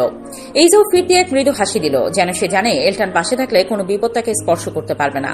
গাড়িটি যখন এলটানের নিজস্ব চেম্বারের সামনে এসে থামলো, এইজা ভ্রুকুচকে চারপাশটা দেখল। চারিদিকে শুনশান নীরবতা, শুধু চেম্বারের ভেতর থেকে আবছা আলোর আভাস। আমরা এখানে কেন? এইজা অবাক হয়ে জিজ্ঞাসা করলো। এলটান গাড়ি থেকে নেমে এইজার জন্য দরজা খুলে দিয়ে মৃদু হেসে বলল, ভিতরে চলো, তাহলে এই সব প্রশ্নের উত্তর এক নিমিষে পেয়ে যাবে। চেম্বারের ভারী দরজাটা ঠেলে ভেতরে পা রাখতে এইজার চোখ চড়ক গাছ। একই দেখছে সে, সাদা ধপধপে চেম্বারটি আজ যেন এক অঘোষিত আদালতের কক্ষ। সামনে 3টি অপারেশন বেড, সেখানে সারিবদ্ধভাবে হাত পা বাঁধা অবস্থায় শুয়ে আছে রিয়াদ, প্রীতি আর নাহিদ। তাদের পাশে তাকিয়ে এইজা দেখল চেয়ারে হাত পা বাঁধা অবস্থায় বসে আছে তার খালা আর খালু। তাদের মুখে কস্টেপ লাগানো থাকলেও চোখের কোণে ভয়ের লোনা জল চকচক করছে। তবে সবচেয়ে বড় চমকটা ছিল সামনে দাঁড়িয়ে থাকা লোকটাকে দেখে। সুঠাম দেহ, গায়ে দামি ফর্মাল স্যুট আর হাতে একটি চকচকে রিভলভার। দাঁড়িয়ে আছে মেহরাব। তাকে দেখে মনে হচ্ছে কোনো গোয়েন্দা। আপনি এখানে আর এই বেশে? এই যে বিশ্বের চরম সীমায় পৌঁছে মেহরাবকে প্রশ্ন করল। এলটান পাশ থেকে উত্তর দিল, ও দুপুরেই এখানে চলে এসেছে এইজা। মেহরাব আসলে কোনো সাধারণ বিজনেসম্যান নয়, ও একজন তুখোর সিক্রেট এজেন্ট। মেহরাব হালকা হেসে মাথা নোয়ালো, তারপর গম্ভীর স্বরে বলল, তো ভাবি অপরাধীদের এই অপারেশন তবে শুরু করা যাক। মেহরাবের ইশারায় তার সঙ্গীরা নাহিদের মুখে সজোরে ঠান্ডা পানি ছুড়ে মারল। মুহূর্তে জ্ঞান ফিরল তাদের। প্রীতি চোখ মেলতেই যখন দেখল সে অপারেশনের বেডে বাঁধা আর সামনে এইজা দাঁড়িয়ে, সে আতঙ্কে কুঁকড়ে গেল। এলটান এবার ড্রয়ার থেকে একটা ধারালো সার্জিক্যাল ছুরি বের করে এইজার দিকে এগিয়ে দিল। এইজা প্রথমে থতমত খেল। এলটানের চোখের গভীর ইশারায় সব বুঝে গেল। এলটান তাকে সাহস দিচ্ছে এই পাপীদের শেষ পরিণতির মুখোমুখি দাঁড় করাতে। এইজা ছুরিটা হাতে নিয়ে প্রীতিটিকে এক ধাপ এগিয়ে গিয়ে শীতল গলায় বলল, জি স্যার, আমি তাহলে প্রীতিকে দিয়ে স্টার্ট করি। প্রীতি চিৎকার করে উঠল, একদম না এইজা, প্লিজ, আমি জানি তোর দ্বারা এমন কিছু হবে না, তুই তো পিঁপড়েও মারতে পারিস না। এলটান হো হো করে হেসে উঠল। সেই হাসি ছিল হিম শীতল। সে বলল, তাই নাকি? লিসেন প্রীতি, ও কিন্তু আগে একজনকে ইঞ্জেকশন দিয়ে একদম উপরে পাঠিয়ে দিয়েছে, ওকে হালকাভাবে নেওয়া উচিত হবে না। এইজা অবাক হয়ে এলটানের দিকে তাকালো। সে আবার কাকে মারলো? পরক্ষণে বুঝলো এলটান আসলে ওদের মনস্তাত্ত্বিক যন্ত্রণায় ফেলছে। নাহিদ এবার মরণপণ চিৎকার দিয়ে বলল, কি করতে চাস তোরা? রিয়াদ কাঁপতে কাঁপতে বলে উঠল, কি আর করবে, আমাদের কিডনি লিভার সব বের করে অন্যদের ডোনেট করবে। এই দেখ, আমাকে এর আগে একবার অজ্ঞান করে একটা কিডনি নিয়ে নিয়েছিল। রিয়াদ থেকে ইনফরমেশন নিয়ে নাহিদের ড্রাগের ব্যবসা, মেয়ে পাচারের আস্তানা সবই এলটান আর মেহরাব মিলে ধুলোয় মিশিয়ে দিয়েছে। এলটান এবার নাহিদের একদম কাছে গিয়ে দাঁড়ালো। সবটা শুনতে চাই রাহিদ, প্রথম থেকে শেষ পর্যন্ত। কার কি ভূমিকা ছিল, কে কার মাথা ছিল, সব। প্রীতি তখন যান বাঁচাতে নিজের মাকেই দোষারোপ শুরু করলো। মাই সবকিছুর মূল, মা আগে বলবে। খালা কস্টিপের ভেতর দিয়ে গো গো করে উঠলেন। রিয়াদ প্রীতিকে গালি দিতে শুরু করলো, চুপ কর শয়তান, তোর বেইমানির জন্যই আজ আমাদের এই অবস্থা। শুরু হলো একে অপরকে কাদা ছোড়াছুড়ি, চিৎকার আর চেঁচামেচিতে রুমের বাতাস ভারী হয়ে উঠল। এলটান বিরক্ত হয়ে অপারেশন টেবিলের উপর সজোরে এক চাপড় মারল, ধরাস। মুহূর্তের মধ্যে পুরো ঘর শ্মশানের মতো নিস্তব্ধ হয়ে গেল। সবার নজর এখন এলটানের দিকে। এলটান ধীর পায়ে মেহরাবের হাত থেকে রিভলভারটা নিল। তারপর নাহিদের কপালে নলটা টিকে খুব শান্ত গলায় বলল, তোদের হাতে 10 মিনিট সময়। একদম সত্যিটা যদি না শুনি তবে সবার লাশই এখান থেকে বের হবে। বলবি তোরা? আমার বোনকে আমি ছোটবেলা থেকেই পছন্দ করি না। বাবা মা সবসময় ওকেই বেশি ভালোবাসতো। মা বাবার মৃত্যুর পর জানতে পারি বাবার সব সম্পত্তি ওর নামে লিখে দিয়েছিল। খালার কথার এই পর্যায়ে এইজা বাধা দেয়, চিৎকার করে বলে, সেটা আপনার দোষের জন্যই। আপনি তো আমার মাকে ভুল বুঝে অনেক ক্ষতি করার চেষ্টা করেছিলেন। ইভেন নানার সই নকল করে সব সম্পত্তি নিজের নামে লিখে নিতে চেয়েছিলেন। এইজাকে চিৎকার করতে দেখে এলটান এই পর্যায়ে তাকে শান্ত করে।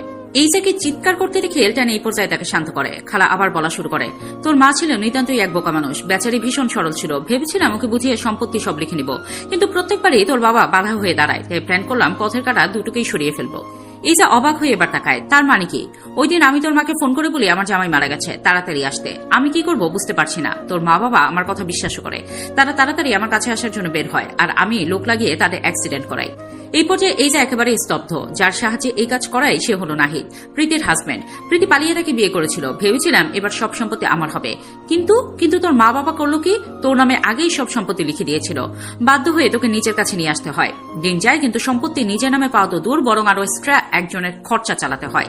এমনই একদিন প্রীতি এসে আমাকে একটা প্রস্তাব দেয়, তার হাজবেন্ডের সাথে মিথ্যা বিয়ের নাটক করিয়ে কাবিননামার জায়গায় দলিল দিয়ে সব সম্পত্তি হাতিয়ে নেবে, আর সব আমার হবে। কিন্তু এর মাঝে এলটানের ঝামেলা। যেহেতু তোর খালু এলটানের বাবার আন্ডারে জব করতো, তাই ওকে দেখে আমরা ভয় পেয়ে যাই। তবুও হাল ছাড়েনি। তবে যখন আমাদের 50 লক্ষ টাকা দেবে বলেছিল, ভাবলাম কিছু না পাওয়ার থেকে এটাই অনেক ভালো।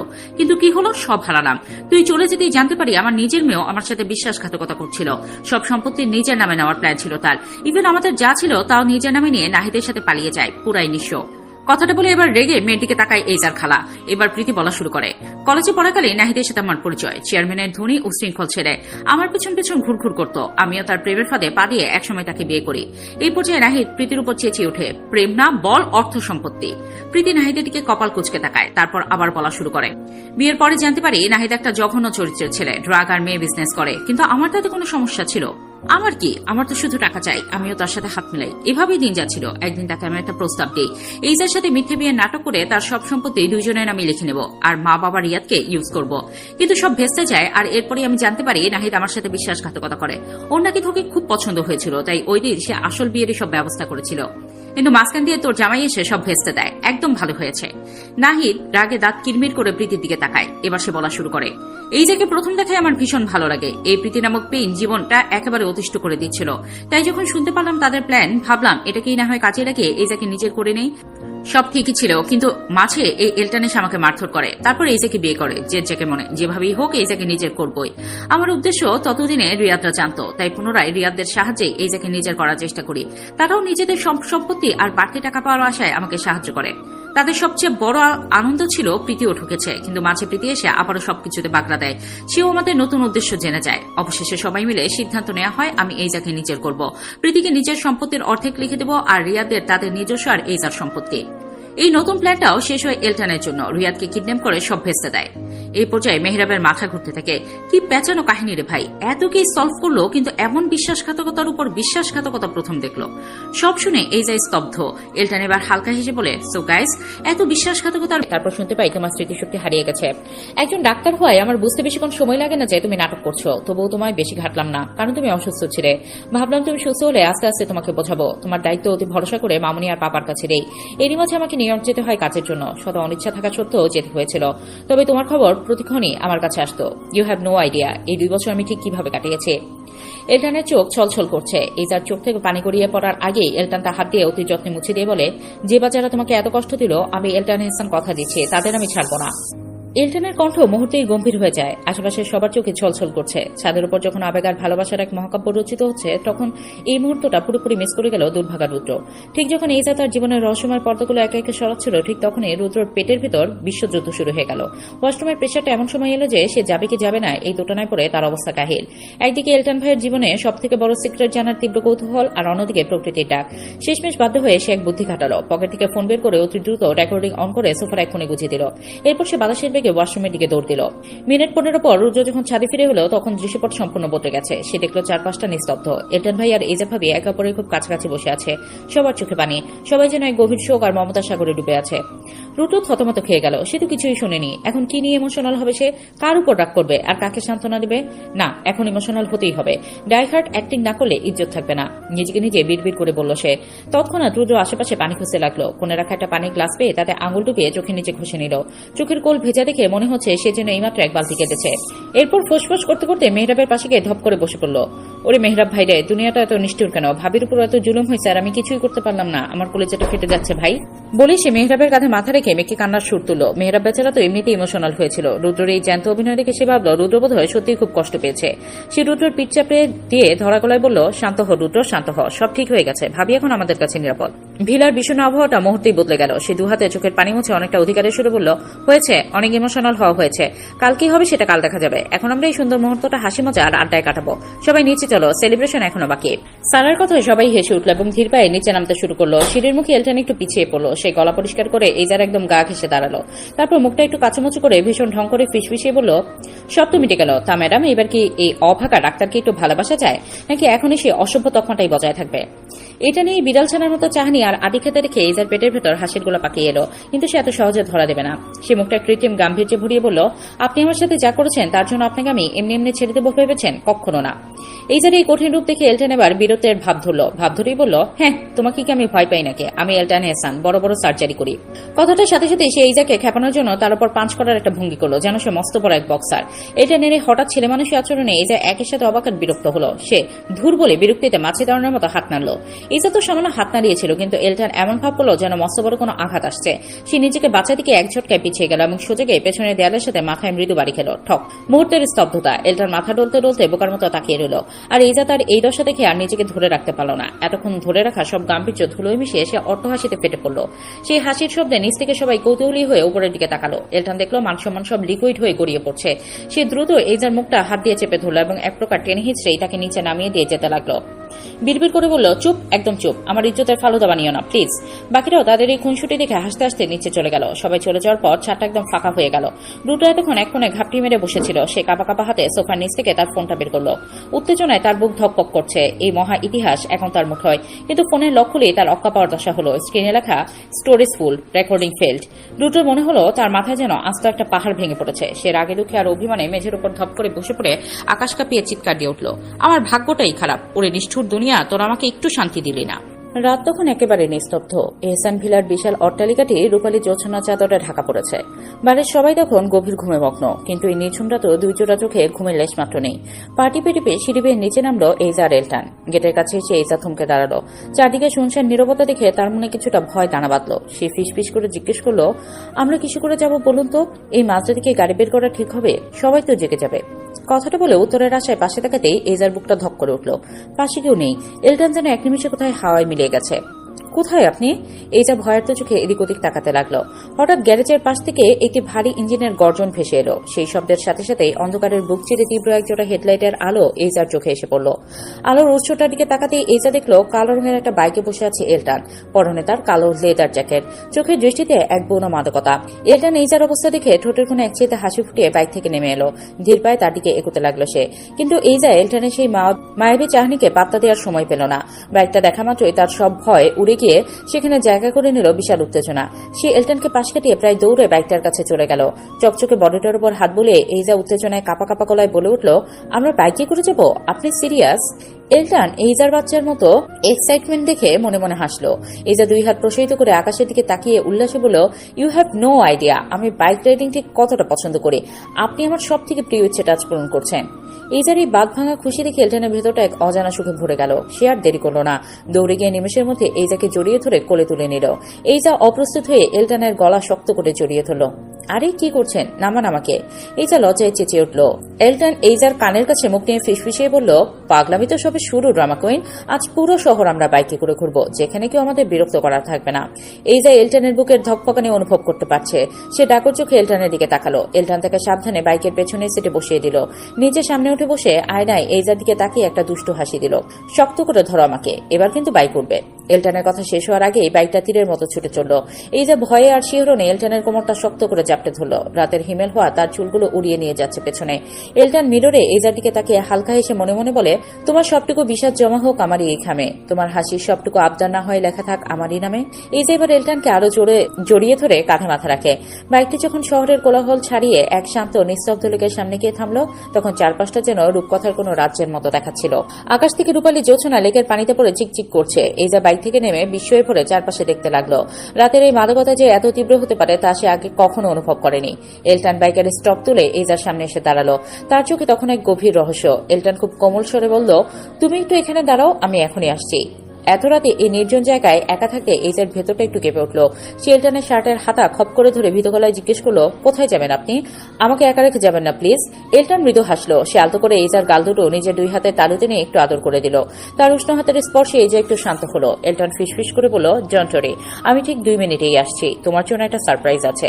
এলটান একটু দূরে যেতে এইজা লেকের ধারে শীতল হাওয়া আর চারপাশের বন গন্ধটা উপভোগ করতে লাগলো। হঠাৎ পায়ের শব্দে সে পেছনে ফিরতেই তার চোখের মনে স্থির হয়ে গেল। এলটান ধীর পায়ে এগিয়ে এসে এইজার সামনে এক হাঁটু গেড়ে বসে পড়ল। তার হাতে তখন এক গুচ্ছ শুভ্র রজনীগন্ধা আর লাল গোলাপের তোড়া। ফুলের সুবাস রাতের বাতাসকে আরো মায়াবী করে তুলেছে। এই যে প্রথমে অবাক হয়ে স্তম্ভিত হয়ে গেল, তারপর তার ঠোঁটের কোণে ফুটে উঠল এক আকাশ সমান হাসি। সে পরম আবেশে ফুলগুলো নিজের হাতে নিল।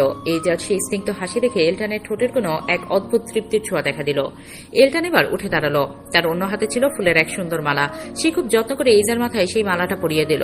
এইজা আবেশে চোখ বন্ধ করে নিল। এলটান এবার নিজের তর্জনী দিয়ে আলতো করে এইজার গাল ছুঁয়ে হাতটা স্লাইড করে নিচে নামিয়ে আনলো। তাদের দুজনের গাড়ি তখন লজ্জায় আর উত্তেজনায় লাল হয়ে উঠেছে। এলটান বাইকের গায়ে হেলান দিয়ে দাঁড়ালো। তার পাশেই এইজা। এলটান খুব সন্তর্পণে নিজের হাতটা বাড়িয়ে এইজার হাতের কাছে নিল। একসময় আঙুলের ফাঁকে আঙুল গলিয়ে সে এইজার হাতটা শক্ত করে জড়িয়ে ধরল। চলো একটু সামনে যাই। এলটানের কথা এইজা মাথা নেড়ে সায় দিল। দুজন হাত ধরে লেকের পার ঘেঁষে হাঁটতে শুরু করলো। নিস্তব্ধ রাত কেবল তাদের পায়ের শব্দ আর নিঃশ্বাসের শব্দ শুনছিল। হঠাৎ এলটান গুনগুন করে গান গাইতে শুরু করলো। বরাবরই এলটানের ভরাট কণ্ঠ এইজার খুব প্রিয়। গানের প্রতিটা কথা যেন এলটানের হৃদয়ের গভীরে লুকিয়ে থাকা অনুভূতিগুলোকে টেনে বের করে আনছিল। এই যে অপলক দৃষ্টিতে এলটানের দিকে তাকিয়ে রইল। চাঁদের আরো এলটানের মুখে পড়ে তাকে আজ অদ্ভুত মায়াবী দেখাচ্ছে। এলটান আরো আবেগ দিয়ে গাইল। তারা হাঁটতে হাঁটতে এক বিশাল ফুল গাছের নিচে এসে দাঁড়ালো। বাতাসে গাছের লাল ফুলগুলো ঝরার অপেক্ষায় ছিল। এলটান হঠাৎ দুষ্টুমি করে গাছটার ডাল ধরে জোরে একটা নাড়া দিল। মুহূর্তেই লাল লাল অজস্র ফুল বরফকুচির মতো এইজার মাথায় আর পোশাকে ঝরে পড়তে লাগলো। এইজা হেসেই অস্থির। এলটানের কণ্ঠ এবার আরো জোরালো এবং আবেগপূর্ণ হলো। গানটা শেষ করার আগেই এলটান ঝড়ের বেগে এসে এইজাকে পাচা খোলা করে কোলে তুলে নিল। এইজা চমকে গিয়ে এলটানের ঘাড় আঁকড়ে ধরল। এলটান এইজাকে কোলে নিয়ে লেকের ধারের খোলা ঘাসে ঘুরতে লাগলো। তার কণ্ঠে তখন পরম পাওয়ার সুখ। ঘুরতে ঘুরতে এইজার মনে হচ্ছিল পুরো পৃথিবীটাই যেন তাদের সাথে ঘুরছে। এলটানের বুকে মাথা রেখে এইজা চোখ বন্ধ করলো। সকালে মিষ্টি রোদ যখন ইহসান ভিলার বাগানে এসে পড়েছে, ঠিক তখনই এলটান আর এইজা বাড়ি ফিরল। সারা রাত দু চোখের পাতা এক না করলেও তাদের চোখ মুখের উজ্জ্বলতা যে কাউকে অবাক করে দেবে। কিন্তু বাড়ির ভেতরে ঢুকতেই তাদের সেই প্রশান্তিতে একটু ছেদ পড়ল। ড্রয়িং রুমে আজ অন্যদিনের চেয়ে বেশি কোলাহল। তাদের ভেতরে ঢুকতে দেখেই সারা এগিয়ে এলো। তার ঠোঁটের কোণে এক ছিলতে দুষ্টুমির হাসি। যেন সবটা সে আগে থেকেই জানে। সারা হালকা করে গলা পরিষ্কার করে নিয়ে বলল, তা ডাক্তার সাহেব আর হবু ডাক্তার সাহেবানি, সারা রাত কোথায় নিখোঁজ ছিলেন আপনারা? সারার কথা এলটান কিছুটা অপ্রস্তুত হয়ে পড়ল। সে একটু মাথা চুলকে লজ্জা পেয়ে বলল, আরে শর্ত সামনে থেকে। সারা ভীষণ অবাক হয়ে বলল, এইজা দেখতো, এটা নাকি আমার সেই গম্ভীর খিটখিটে ভাইটাই, নাকি এই যেন তাদের সাথে ঘুরছে। এলটানের বুকে মাথা রেখে এইজা চোখ বন্ধ করলো। সকালে মিষ্টি রোদ যখন ইহসান ভিলার বাগানে এসে পড়েছে, ঠিক তখনই এলটান আর এইজা বাড়ি ফিরল। সারা রাত দু চোখের পাতা এক না করলেও তাদের চোখ মুখের উজ্জ্বলতা যে কাউকে অবাক করে দেবে। কিন্তু বাড়ির ভেতরে ঢুকতেই তাদের সেই প্রশান্তিতে একটু ছেদ পড়ল। ড্রয়িং রুমে আজ অন্যদিনের চেয়ে বেশি কোলাহল। তাদের ভেতরে ঢুকতে দেখেই সারা এগিয়ে এলো। তার ঠোঁটের কোণে এক ছিলতে দুষ্টুমির হাসি। যেন সবটা সে আগে থেকেই জানে। সারা হালকা করে গলা পরিষ্কার করে নিয়ে বলল, তা ডাক্তার সাহেব আর হবু ডাক্তার সাহেবানি, সারা রাত কোথায় নিখোঁজ ছিলেন আপনারা? সারার কথা এলটান কিছুটা অপ্রস্তুত হয়ে পড়ল। সে একটু মাথা চুলকে লজ্জা পেয়ে বলল, আরে শর্ত সামনে থেকে। সারা ভীষণ অবাক হয়ে বলল, এইজা দেখতো, এটা নাকি আমার সেই গম্ভীর খিটখিটে ভাইটাই, নাকি রাতারাতি মানুষ চেঞ্জ হয়ে গেল? আমার ভাই তো লজ্জা পেতে জানতো না।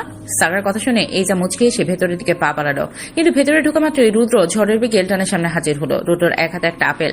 সে উত্তেজনায় কাঁপতে কাঁপতে বলল, ভাইয়া, বিশাল ব্রেকিং নিউজ, হাসান ভাইয়ের বিয়ে। আমাদের পুরো স্কোয়াড নিয়ে কাল গ্রাম চলে যাচ্ছি আমরা। এলটান অবাক হয়ে ড্রয়িং রুমের সোফায় বসে মায়ের দিকে তাকালো। মা হাসি মুখে বললেন, হ্যাঁ এলটান, তোর খালা আজ খুব সকালে ফোন করেছিলেন, হাসানের বিয়ে ঠিক হয়েছে, গ্রামেই অনুষ্ঠান হবে। অনেকদিন যাওয়া হয় না, তাই ভাবছি সবাই মিলে কালই রওনা দেব। এই যে কিছুটা বিভ্রান্ত হয়ে জিজ্ঞাসা চোখে সারার দিকে তাকাতে সারা হেসে বুঝিয়ে দিল, হাসান ভাই হচ্ছে আমাদের মধ্যে সব থেকে সিনিয়র পাবলিক, আমার খালাতো ভাই। এলটান ভাইয়ার চেয়েও 2 বছরের বড়। খুব মজার মানুষ উনি। বিয়ে আর গ্রামের নাম শুনে এইজার মনের গুমট ভাবটা যেন অনেকটা কেটে গেল। সারা আবার যোগ করলো, শোনো এইজা, শোন এইজা, তুই রিয়াকে বলিস আমাদের সাথে যেতে, বেচারি এমনিতেই কয়েকদিন বোর হয়েছে। এইজা সারার কথায় সায় দেয়। এলটান এবার এইজার দিকে তাকিয়ে আলতো করে হাসলো। তুমি ফ্রেশ হয়ে নাও, নাস্তা সেরে আমরা একসাথে হসপিটাল যাব। এইজা সায় দিয়ে নিজের ঘরের দিকে পা বাড়ালো। হসপিটালে ঢুকে এলটান আর এইজা দেখলো ইমার্জেন্সি ইউনিটের সামনে এক বিশাল জটলা। নার্স আর ওয়ার্ড বয়রা ছোটাছুটি করছে। এলটান এইজার হাতটা শক্ত করে ধরে ভিড় ঠেলে সামনে এগিয়ে গেল। খাটিয়ার উপর শুয়ে থাকা মানুষটার রক্তাক্ত মাথার দিকে তাকিয়ে এলটানের চোয়াল শক্ত হয়ে উঠল। তার কণ্ঠস্বরে যেন বরফ ঝরে পড়ল। সে দাঁতে দাঁত চেপে উচ্চারণ করলো, নাহিদ। এইজা শব্দটা শুনেই কেঁপে উঠল। এইজা অবাক হয়ে নাহিদের দিকে তাকায়। এই তো সেই লোক যার সাথে এইজার সাথে আগেও একবার দেখা হয়েছিল। তাহলে এই আসলে নাহিদ। হঠাৎ হাসপাতালের প্রবেশপথ দিয়ে হাই হিলের খটখট শব্দে দ্রুতপদে এক তরুণী ভেতরে ঢুকে পড়ল। তার পরনে দামি সিল্কের শাড়ি, চোখে মুখে দুশ্চিন্তার ছাপ। সে আর্তনাদ করে উঠল, নাহিদ তুমি ঠিক আছো তো? কি হয়েছে তোমার? মেয়েটির গলা শোনা মাত্রই এইজার পায়ের তলার মাটি যেন সরে গেল। এই কণ্ঠস্বর তো তার খুব চেনা। মেয়েটি যখন নাহিদের পাশে দাঁড়িয়ে এইজার দিকে তাকালো তখন এইজা অবিশ্বাসের চোখে অস্ফুট স্বরে বলে উঠল, প্রীতি। এহসান ভিলার দোতলার ঘরে প্যাকিং এর মহাযজ্ঞ চলছে। মেহরাব রাত থেকে এই বাড়িতে, কারণ সকাল সকাল সবাই মিলে গ্রামের উদ্দেশ্যে রওনা দেবে। সে খুব পরিপাটি মানুষ, নিজের সব জামাকাপড় গুছিয়ে ব্যাগে ভরে রেখেছিল, কিন্তু ব্যাগের চেইন খুলতেই তার চোখ চড়ক গাছ। মনে হচ্ছে ব্যাগের ভেতর কেউ বিশ্বযুদ্ধ চালিয়েছে। অপরাধী আর কেউ নয়, রুদ্র। তার নাকি মেহরাবের কালেকশন দেখার খুব শখ জেগেছিল। মেহরাব বিড়বিড় করে রুদ্র 14 গোষ্ঠী উদ্ধার করতে করতে কাপড়গুলো আবার ভাঁজ করছিল। হঠাৎ সে থমকে গেল। নিজের পছন্দের একটা দামি কালো গ্যাবার্ডিন প্যান্ট সে কোথাও খুঁজে পাচ্ছে না। এলটান, আমার কালো প্যান্টটা দেখেছিস? ব্যাগে ছিল, এখন হাওয়া। মেহরাব অস্থির হয়ে জিজ্ঞেস করলো। এলটান পাশের আলমারি থেকে নিজের শার্ট বের করতে করতে নির্লিপ্ত গলায় বলল, না, আশেপাশে দেখ। মেহরাব খাটের নিচে আলমারির উপরে তন্ন তন্ন করে খুঁজলো, কিন্তু প্যান্ট উঠাও। ঠিক তখনই দরজার সামনে দিয়ে রুদ্রকে মনোয়াক স্টাইলে হেঁটে যেতে দেখা গেল। রুদ্রের পরনে একটা ঢোলা হুডি আর নিচে সেই নিখোঁজ হওয়া কালো প্যান্ট। মেয়েরা এক লাফে দরজায় গিয়ে রুদ্রর কলার চেপে ধরল। ওই শয়তান, আমার প্যান্ট তোর গায়ে কেন? রুদ্র বিন্দুমাত্র লজ্জিত না হয়ে চোখে সানগ্লাসটা ঠিক করে বলল, yo bro, actually I like your pant a lot. কালারটা খুব ডোপ না? ইয়ো, তোর ইয়োর কুষ্টি গেলাই। মেয়েরা রাগে ফুসতে ফুসতে বলল, এখনই আমার প্যান্ট খুলবি নাকি আমি টেনে খুলবো? তাদের চেঁচামেচিতে এলটান ঘর থেকে বেরিয়ে এলো। ভ্রুকুচকে জিজ্ঞেস করলো, এখন আবার কি হলো? এই ফাজিলটা আমার প্যান্ট চুরি করে পড়েছে, এখন ইয়ো করছে। মেহরাব বিচার দিল। এলটান রুদ্রর আপাতমস্তক একবার দেখলো, তারপর খুব শান্ত গলায় মেহরাবকে বলল, মেহরাব, তর্ক করে লাভ নেই। তুই ওর হাত ধরে ওকে ফ্লোরে শোয়া, আমি প্যান্টটা খুলে নিচ্ছি। এলটানের গলার ঠান্ডা স্বর শুনে রুদ্রর হৃৎপিণ্ড গলার কাছে চলে এলো। সে দুই হাতে নিজের কোমর জাপটে ধরে আর্তনাদ করে উঠল, না, খবরদার, এটা মানবাধিকার লঙ্ঘন। জাস্ট একটা প্যান্টের জন্য তোমরা আমার ইজ্জত নিয়ে টানাটানি করবে? এলটানের নির্দেশে মেহরাব দেরি না করে রুদ্রকে খপ করে ধরে মেঝেতে শুয়ে ফেল। এলটানকে প্যান্টের পায়ের দিকটা ধরে টান মারল। রুদ্র মেঝেতে শুয়ে ছটফট করতে করতে চিৎকার শুরু করলো, ছেড়ে দে শয়তানরা, তোর আমার প্যান্ট পাবি কিন্তু আমাকে পাবি না। আমি শহীদ হবো, তবু প্যান্ট দেবো না। মেহরাব দাঁত কিরমির করে বলল, ভাই, আমাদের প্যান্টটাই দরকার, তোকে না। তুই শহীদ হ বা যাই হোক, প্যান্টটা আগে দে। এক হ্যাচকাটানে প্যান্টটা খুলে আনলো এলটান, কিন্তু প্যান্ট খুলতেই দেখা গেল রুদ্র ভেতরে অলরেডি একটা নীল রঙের প্যান্ট পরে আছে। এলটান প্যান্টটা মেহরাবের দিকে ছুড়ে দিয়ে রুদ্রের দিকে তাকালো। ভেতরে তো আরেকটা প্যান্ট আছে, তাহলে এতক্ষণ ইজ্জত দেওয়ার নাটক কেন করলে? রুদ্র মেঝে থেকে উঠে ধুলো ঝাড়তে ঝাড়তে ঠোঁট উল্টে কোন সুরে বলল, প্যান্টটা পরে নিজেকে খুব হিরো হিরো লাগছিল, একটু ভাব নিচ্ছিলাম আর কি। এলটান রুদ্রর কানে কাছে মুখ নিয়ে একটু কড়া গলায় বলল, হপ, শুধু অন্যের জিনিস নিয়ে টানাটানি। এলটানের কথাটা শুনে রুদ্র হঠাৎ চমকে উঠল। তার মনে হলো এলটানকে অন্য কিছু মিন করলো। এইজার ব্যাপারটা কি এলটান ধরে ফেলেছে? রুদ্র ঢোক গেলে আমতা আমতা করে বলল, ভাই বিশ্বাস করো, আর কোনো কিছু নিয়ে টানাটানি করবো না, প্রমিস। কথাটা বলে রুদ্র এক দৌড়ে সিঁড়ি দিয়ে নিচে নেমে গেল, যেন এক সেকেন্ড এখানে থাকলে এলটান তার মনের কথা পড়ে ফেলবে। মেহরাব নিজের প্যান্টটা ঝাড়তে ঝাড়তে অবাক হয়ে পড়ল, এর মাঝে মাঝে কি হয় বলতো? হুটহাট এমন পাগলামি কেন করে? এলটান একটা দীর্ঘশ্বাস ফেলে মেহরাবের কাঁধে হাত রাখলো। বাদ দে তো এই ছাগলের কথা, ওর মাথায় তার দুটো কম আছে। এই যে রুমের অবস্থা এখন কোনো ছোটখাটো ঘূর্ণিঝড় পরবর্তী ধ্বংসস্তূপের চেয়ে কম নয়। বিছানার উপর পাহাড় সমান কাপড়, আর এই দেশে এই পাহাড়ের মাঝখানে বসে যুদ্ধংদেহী ভঙ্গিতে সেগুলো লাগেজে ঢুকানোর চেষ্টা করছে। ভাঁজ করার বালাই নেই, কেবল দুই হাতে কাপড়গুলো দলা পাকিয়ে সচরে লাগেজের ভেতর পুশ করছে। ঠিক সেই মুহূর্তে এলটান রুমে ঢুকলো। দরজায় হেলান দিয়ে দাঁড়িয়ে দৃশ্যটা দেখে সে কয়েক সেকেন্ড থমকে রইল। তারপর কপাল কুঁচকে জিজ্ঞেস করলো, কি হচ্ছে এখানে ড্রামা কুইন? লাগেজের ভিতর কি কুস্তি লড়ছো? হঠাৎ এলটানকে দেখে এই যে একটু অপ্রস্তুত হলো বটে, কিন্তু দমে গেল না। কপালে জমে থাকা ঘাম হাত দিয়ে মুছে সে বলল, আপনি এখানে কোনো দরকার ছিল?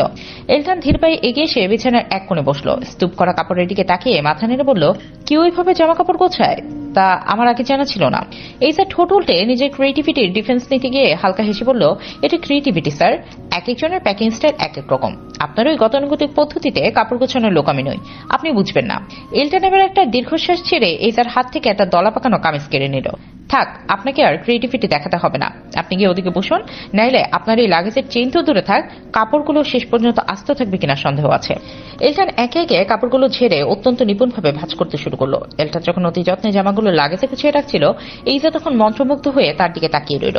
মানুষটা বাইরে যতটা কঠোর, ভেতরটা যেন ঠিক ততটাই গুছানো আর মায়াবী। নিস্তব্ধতা ভাঙার জন্য এইজা খুব নিচু স্বরে প্রশ্ন করলো, আচ্ছা আপনার কি মনে হয় প্রীতি আর নাহির হসপিটালে যা বললো তা সত্যি? এলটান হাত থামালো না। কাজ করতে করতে খুব শান্ত গলায় পাল্টা প্রশ্ন করলো, তোমার কি মনে হয়? এই যে একটু সময় নিয়ে মাথা নেড়ে বলল, না, মন বলছে সবটাই কোনো নাটক।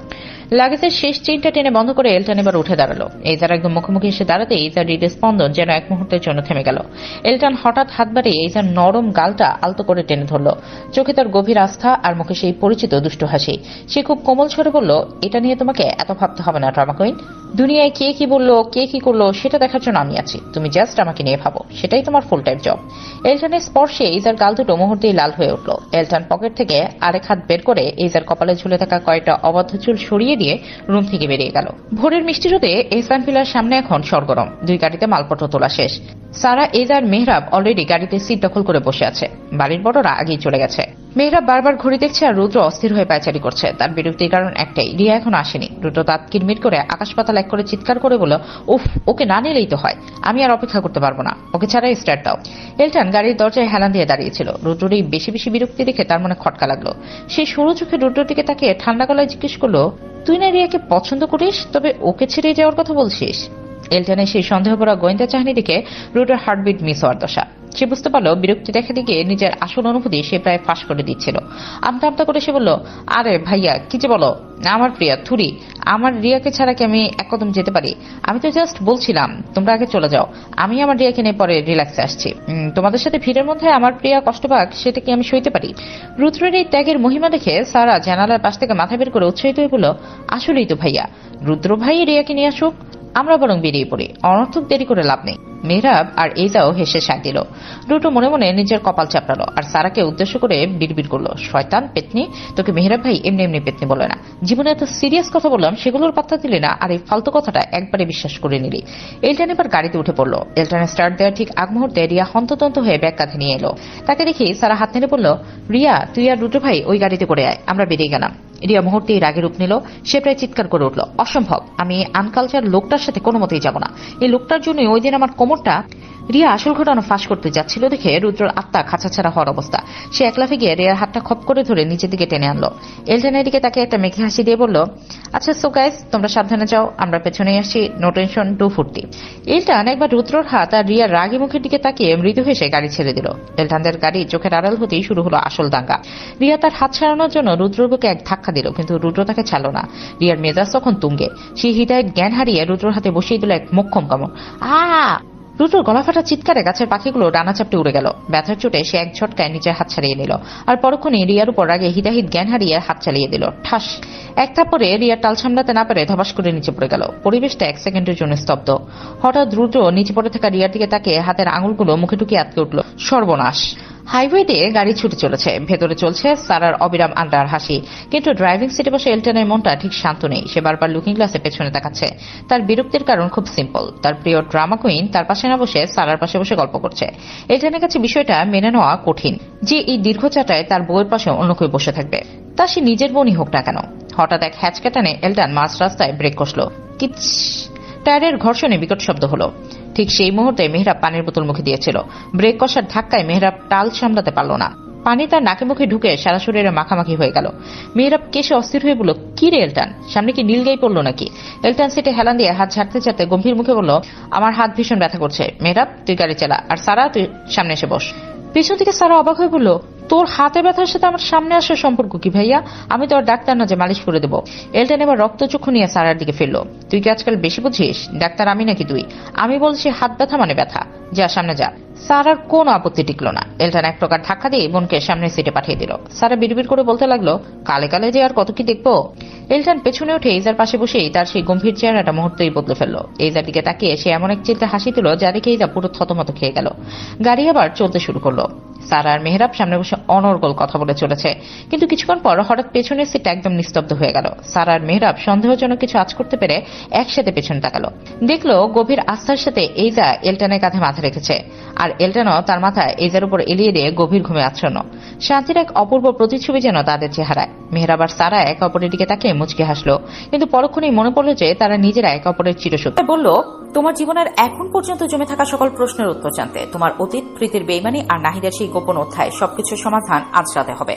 পরিত্যক্ত গোডাউন, চারদিকে ভাঙাচোরা আসবাব আর ধুলোর আস্তরণ। প্রীতি আর নাহিদ, যাদের একসময় রাজকীয় দাপট ছিল, তারা যেখানে কুকুরের মতো নিজেদের মধ্যে কামড়াকামড়ি করছে। নাহিদের চোখ দুটো হিংস্রতায় লাল হয়ে আছে। সে প্রীতির গলাটা সজোরে টিপে ধরে দেয়ালের সাথে চেপে ধরলো। দাঁত কিরমির করে সে গর্জে উঠল, তোর ভাইয়ের জন্য আমার এতদিনের সাম্রাজ্য সব ধুলোয় মিশে গেল। আমি আজ নিঃস্ব, আর সবকিছুর মূলে ওই এলটার। প্রীতি অক্সিজেনের অভাবে হাঁসফাঁস করছে, তার মুখটা নীল হয়ে আসছে। অনেক কষ্টে নাহিদের হাতটা ঝটকিয়ে সরিয়ে দিলে সে কাশতে কাশতে একপাশে ঝুঁকে পড়ল। গলার দাগটা ডলতে ডলতে সেও এবার পিশাচের মতো হেসে উঠল। তো তুই কি করেছিস? খুব তো বড় বড় কথা বলছিস। তুইও তো ওই মিথ্যে মেয়েটাকে আসল করতে চেয়েছিলিস। লোক কি তোর কম ছিল? প্রীতির এই বিদ্রুপ নাহিদের রক্তে যেন আগুন ধরিয়ে দিল। নাহিদ পুনরায় থাবা বাড়িয়ে প্রীতির দিকে তেড়ে এলো। তার গলার স্বর এখন হিমশীতল। তোর কি মনে হয় তোর মতো একটা নোংরা মেয়েকে আমি সারা জীবন নিজের বউ হিসেবে রাখবো? যে নিজের জন্মদাত্রী মা, বাবার, ভাইয়ের সাথে প্রতারণা করতে তুই ভালো ভাবে না, সে যে কোনোদিন আমার পিঠে ছুরি মারবে না তার কি গ্যারান্টি? প্রীতি এবার পাগলের মতো অট্ট হাসি দিল। সেই হাসির শব্দে গোডাউনের অন্ধকার দেয়ালগুলো যেন কেঁপে উঠল। ঠিকই হয়েছে, রিয়াদের হেল্প নিয়ে এইজাকে বিয়ে করে রাতারাতি বড়লোক হয়ে চেয়েছিলিস না? এবার ঠেলা সামলা, এলটান তোকে জিন্দা কবর দিয়ে দেবে। নাহিদ প্রীতির চুল মুঠো করে ধরল, তার কণ্ঠে এখন মৃত্যুর হুমকি। লিসেন প্রীতি, আমি যদি মরি তবে তোকে নিয়েই মরবো, একা যাবো না ও পারে। প্রীতি কোনো ভয় পেল না, বরং তার চোখের মনিতে এক অদ্ভুত জেদ খেলা করলো। সমস্যা নেই, ফুল ফ্যামিলিকে একসাথে মারার ব্যবস্থা করছে। অন্ধকারের বুক ছেড়ে এক বস্ত্র কণ্ঠ ভেসে এলো। কথাটি শোনা মাত্র প্রীতি আর নাহিদ দুজনেই বিদ্যুৎ স্পৃষ্টের মতো চমকে তাকালো। গোডাউনের দরজায় তখন এক দীর্ঘ ছায়া দাঁড়িয়ে, হাতে তার রিভলভারের নল চিকচিক করছে। নাহিদ আর প্রীতি কোনো প্রতিক্রিয়া দেখানোর বা পালানোর সুযোগটুকুও পেল না। পেছনের অন্ধকার থেকে আরো কয়েকজন ছায়ার মতো বেরিয়ে এলো। কোনো ভারী বস্তু দিয়ে সজনে নাহিদ আর প্রীতির মাথায় আঘাত করা হলো। এক মুহূর্তের আর্তনাদ, আর তারপর সব স্তব্ধ। তারা দুজনেই রক্তাক্ত অবস্থায় মেঝের ধুলোয় লুটিয়ে পড়ল। দরজার কাছে দাঁড়িয়ে থাকা লোকটা ধীরে ধীরে ছায়ের ভেতর থেকে আলোর নিচে এলো। তার ঠোঁটের কোণে এক বিজয়ী হাসি। সে ফোনে মেসেজ টাইপ করলো, mission successful, clean up starts now. এলটানের ফোনের স্ক্রিনে মেসেজটা ভেসে উঠতেই তার ঠোঁটের কোণে হাসি ফুটে উঠল। গাড়ি ড্রাইভ করতে করতে সে একবার পাশে বসে এইজার দিকে তাকালো। এইজা কিছুটা বিভ্রান্ত, কিছুটা শঙ্কিত। এলটান এক হাতে স্টিয়ারিং ধরে অন্য হাতে এইজার হাতটা শক্ত করে চেপে ধরল। তার চোখের গভীর চাউনিতে ছিল এক অদ্ভুত আশ্বাস, যা এইজাকে মুহূর্তেই শান্ত করে দিল। এইজাও ফির দিয়ে এক মৃদু হাসি দিল, যেন সে জানে এলটান পাশে থাকলে কোনো বিপদ তাকে স্পর্শ করতে পারবে না। গাড়িটি যখন এলটানের নিজস্ব চেম্বারের সামনে এসে থামলো, এইজা ভ্রুকুচকে চারপাশটা দেখল। চারিদিকে শুনশান নীরবতা, শুধু চেম্বারের ভেতর থেকে আবছা আলোর আভাস। আমরা এখানে কেন? এইজা অবাক হয়ে জিজ্ঞাসা করলো। এলটান গাড়ি থেকে নেমে এইজার জন্য দরজা খুলে দিয়ে মৃদু হেসে বলল, ভিতরে চলো, তাহলে এই সব প্রশ্নের উত্তর এক নিমিষে পেয়ে যাবে। চেম্বারের ভারী দরজাটা ঠেলে ভেতরে পা রাখতে এইজার চোখ চড়ক গাছ। একই দেখছে সে, সাদা ধপধপে চেম্বারটি আজ যেন এক অঘোষিত আদালতের কক্ষ। সামনে 3টি অপারেশন বেড, সেখানে সারিবদ্ধভাবে হাত পা বাঁধা অবস্থায় শুয়ে আছে রিয়াদ, প্রীতি আর নাহিদ। তাদের পাশে তাকিয়ে এইজা দেখলো চেয়ারে হাত পা বাঁধা অবস্থায় বসে আছে তার খালা আর খালু। তাদের মুখে কস্টেপ লাগানো থাকলেও চোখের কোণে ভয়ের লোনা জল চকচক করছে। তবে সবচেয়ে বড় চমকটা ছিল সামনে দাঁড়িয়ে থাকা লোকটাকে দেখে। সুঠাম দেহ, গায়ে দামি ফর্মাল স্যুট আর হাতে একটি চকচকে রিভলভার, দাঁড়িয়ে আছে মেহরাব। তাকে দেখে মনে হচ্ছে কোনো গোয়েন্দা। আপনি এখানে আর এই বেশে? এই যে বিশ্বের চরম সীমায় পৌঁছে মেহরাবকে প্রশ্ন করলো। এলটান পাশ থেকে উত্তর দিল, ও দুপুরেই এখানে চলে এসেছে এইজা। মেহরাব আসলে কোনো সাধারণ বিজনেসম্যান নয়, ও একজন তুখোর সিক্রেট এজেন্ট। মেহরাব হালকা হেসে মাথা নোয়ালো, তারপর গম্ভীর স্বরে বলল, তো ভাবি, অপরাধীদের এই অপারেশন তবে শুরু করা যাক। মেহরাবের ইশারায় তার সঙ্গীরা নাহিদের মুখে সজোরে ঠান্ডা পানি ছুড়ে মারল। মুহূর্তে জ্ঞান ফিরল তাদের। প্রীতি চোখ মেলতেই যখন দেখলো সে অপারেশনের বেডে বাঁধা আর সামনে এইজা দাঁড়িয়ে, সে আতঙ্কে কুঁকড়ে গেল। এলটান এবার ড্রয়ার থেকে একটা ধারালো সার্জিক্যাল ছুরি বের করে এইজার দিকে এগিয়ে দিল। এইজা প্রথমে থতমত খেলো, এলটানের চোখের গভীর ইশারায় সব বুঝে গেল। এলটান তাকে সাহস দিচ্ছে পাপীদের শেষ পরিণতির মুখোমুখি দাঁড় করাতে।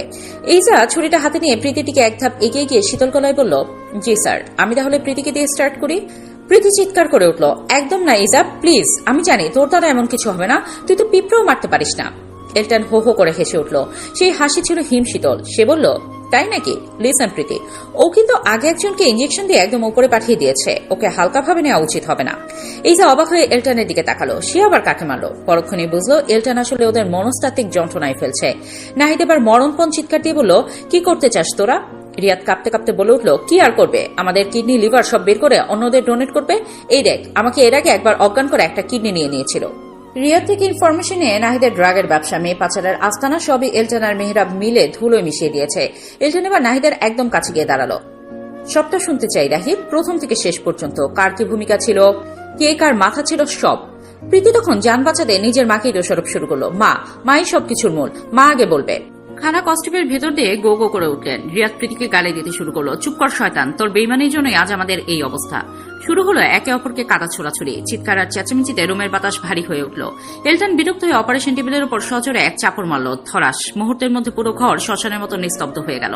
সবার নজর এখন এলটানের দিকে। এলটান ধীর পায়ে মেহরাবের হাত থেকে রিভলভারটা নিল।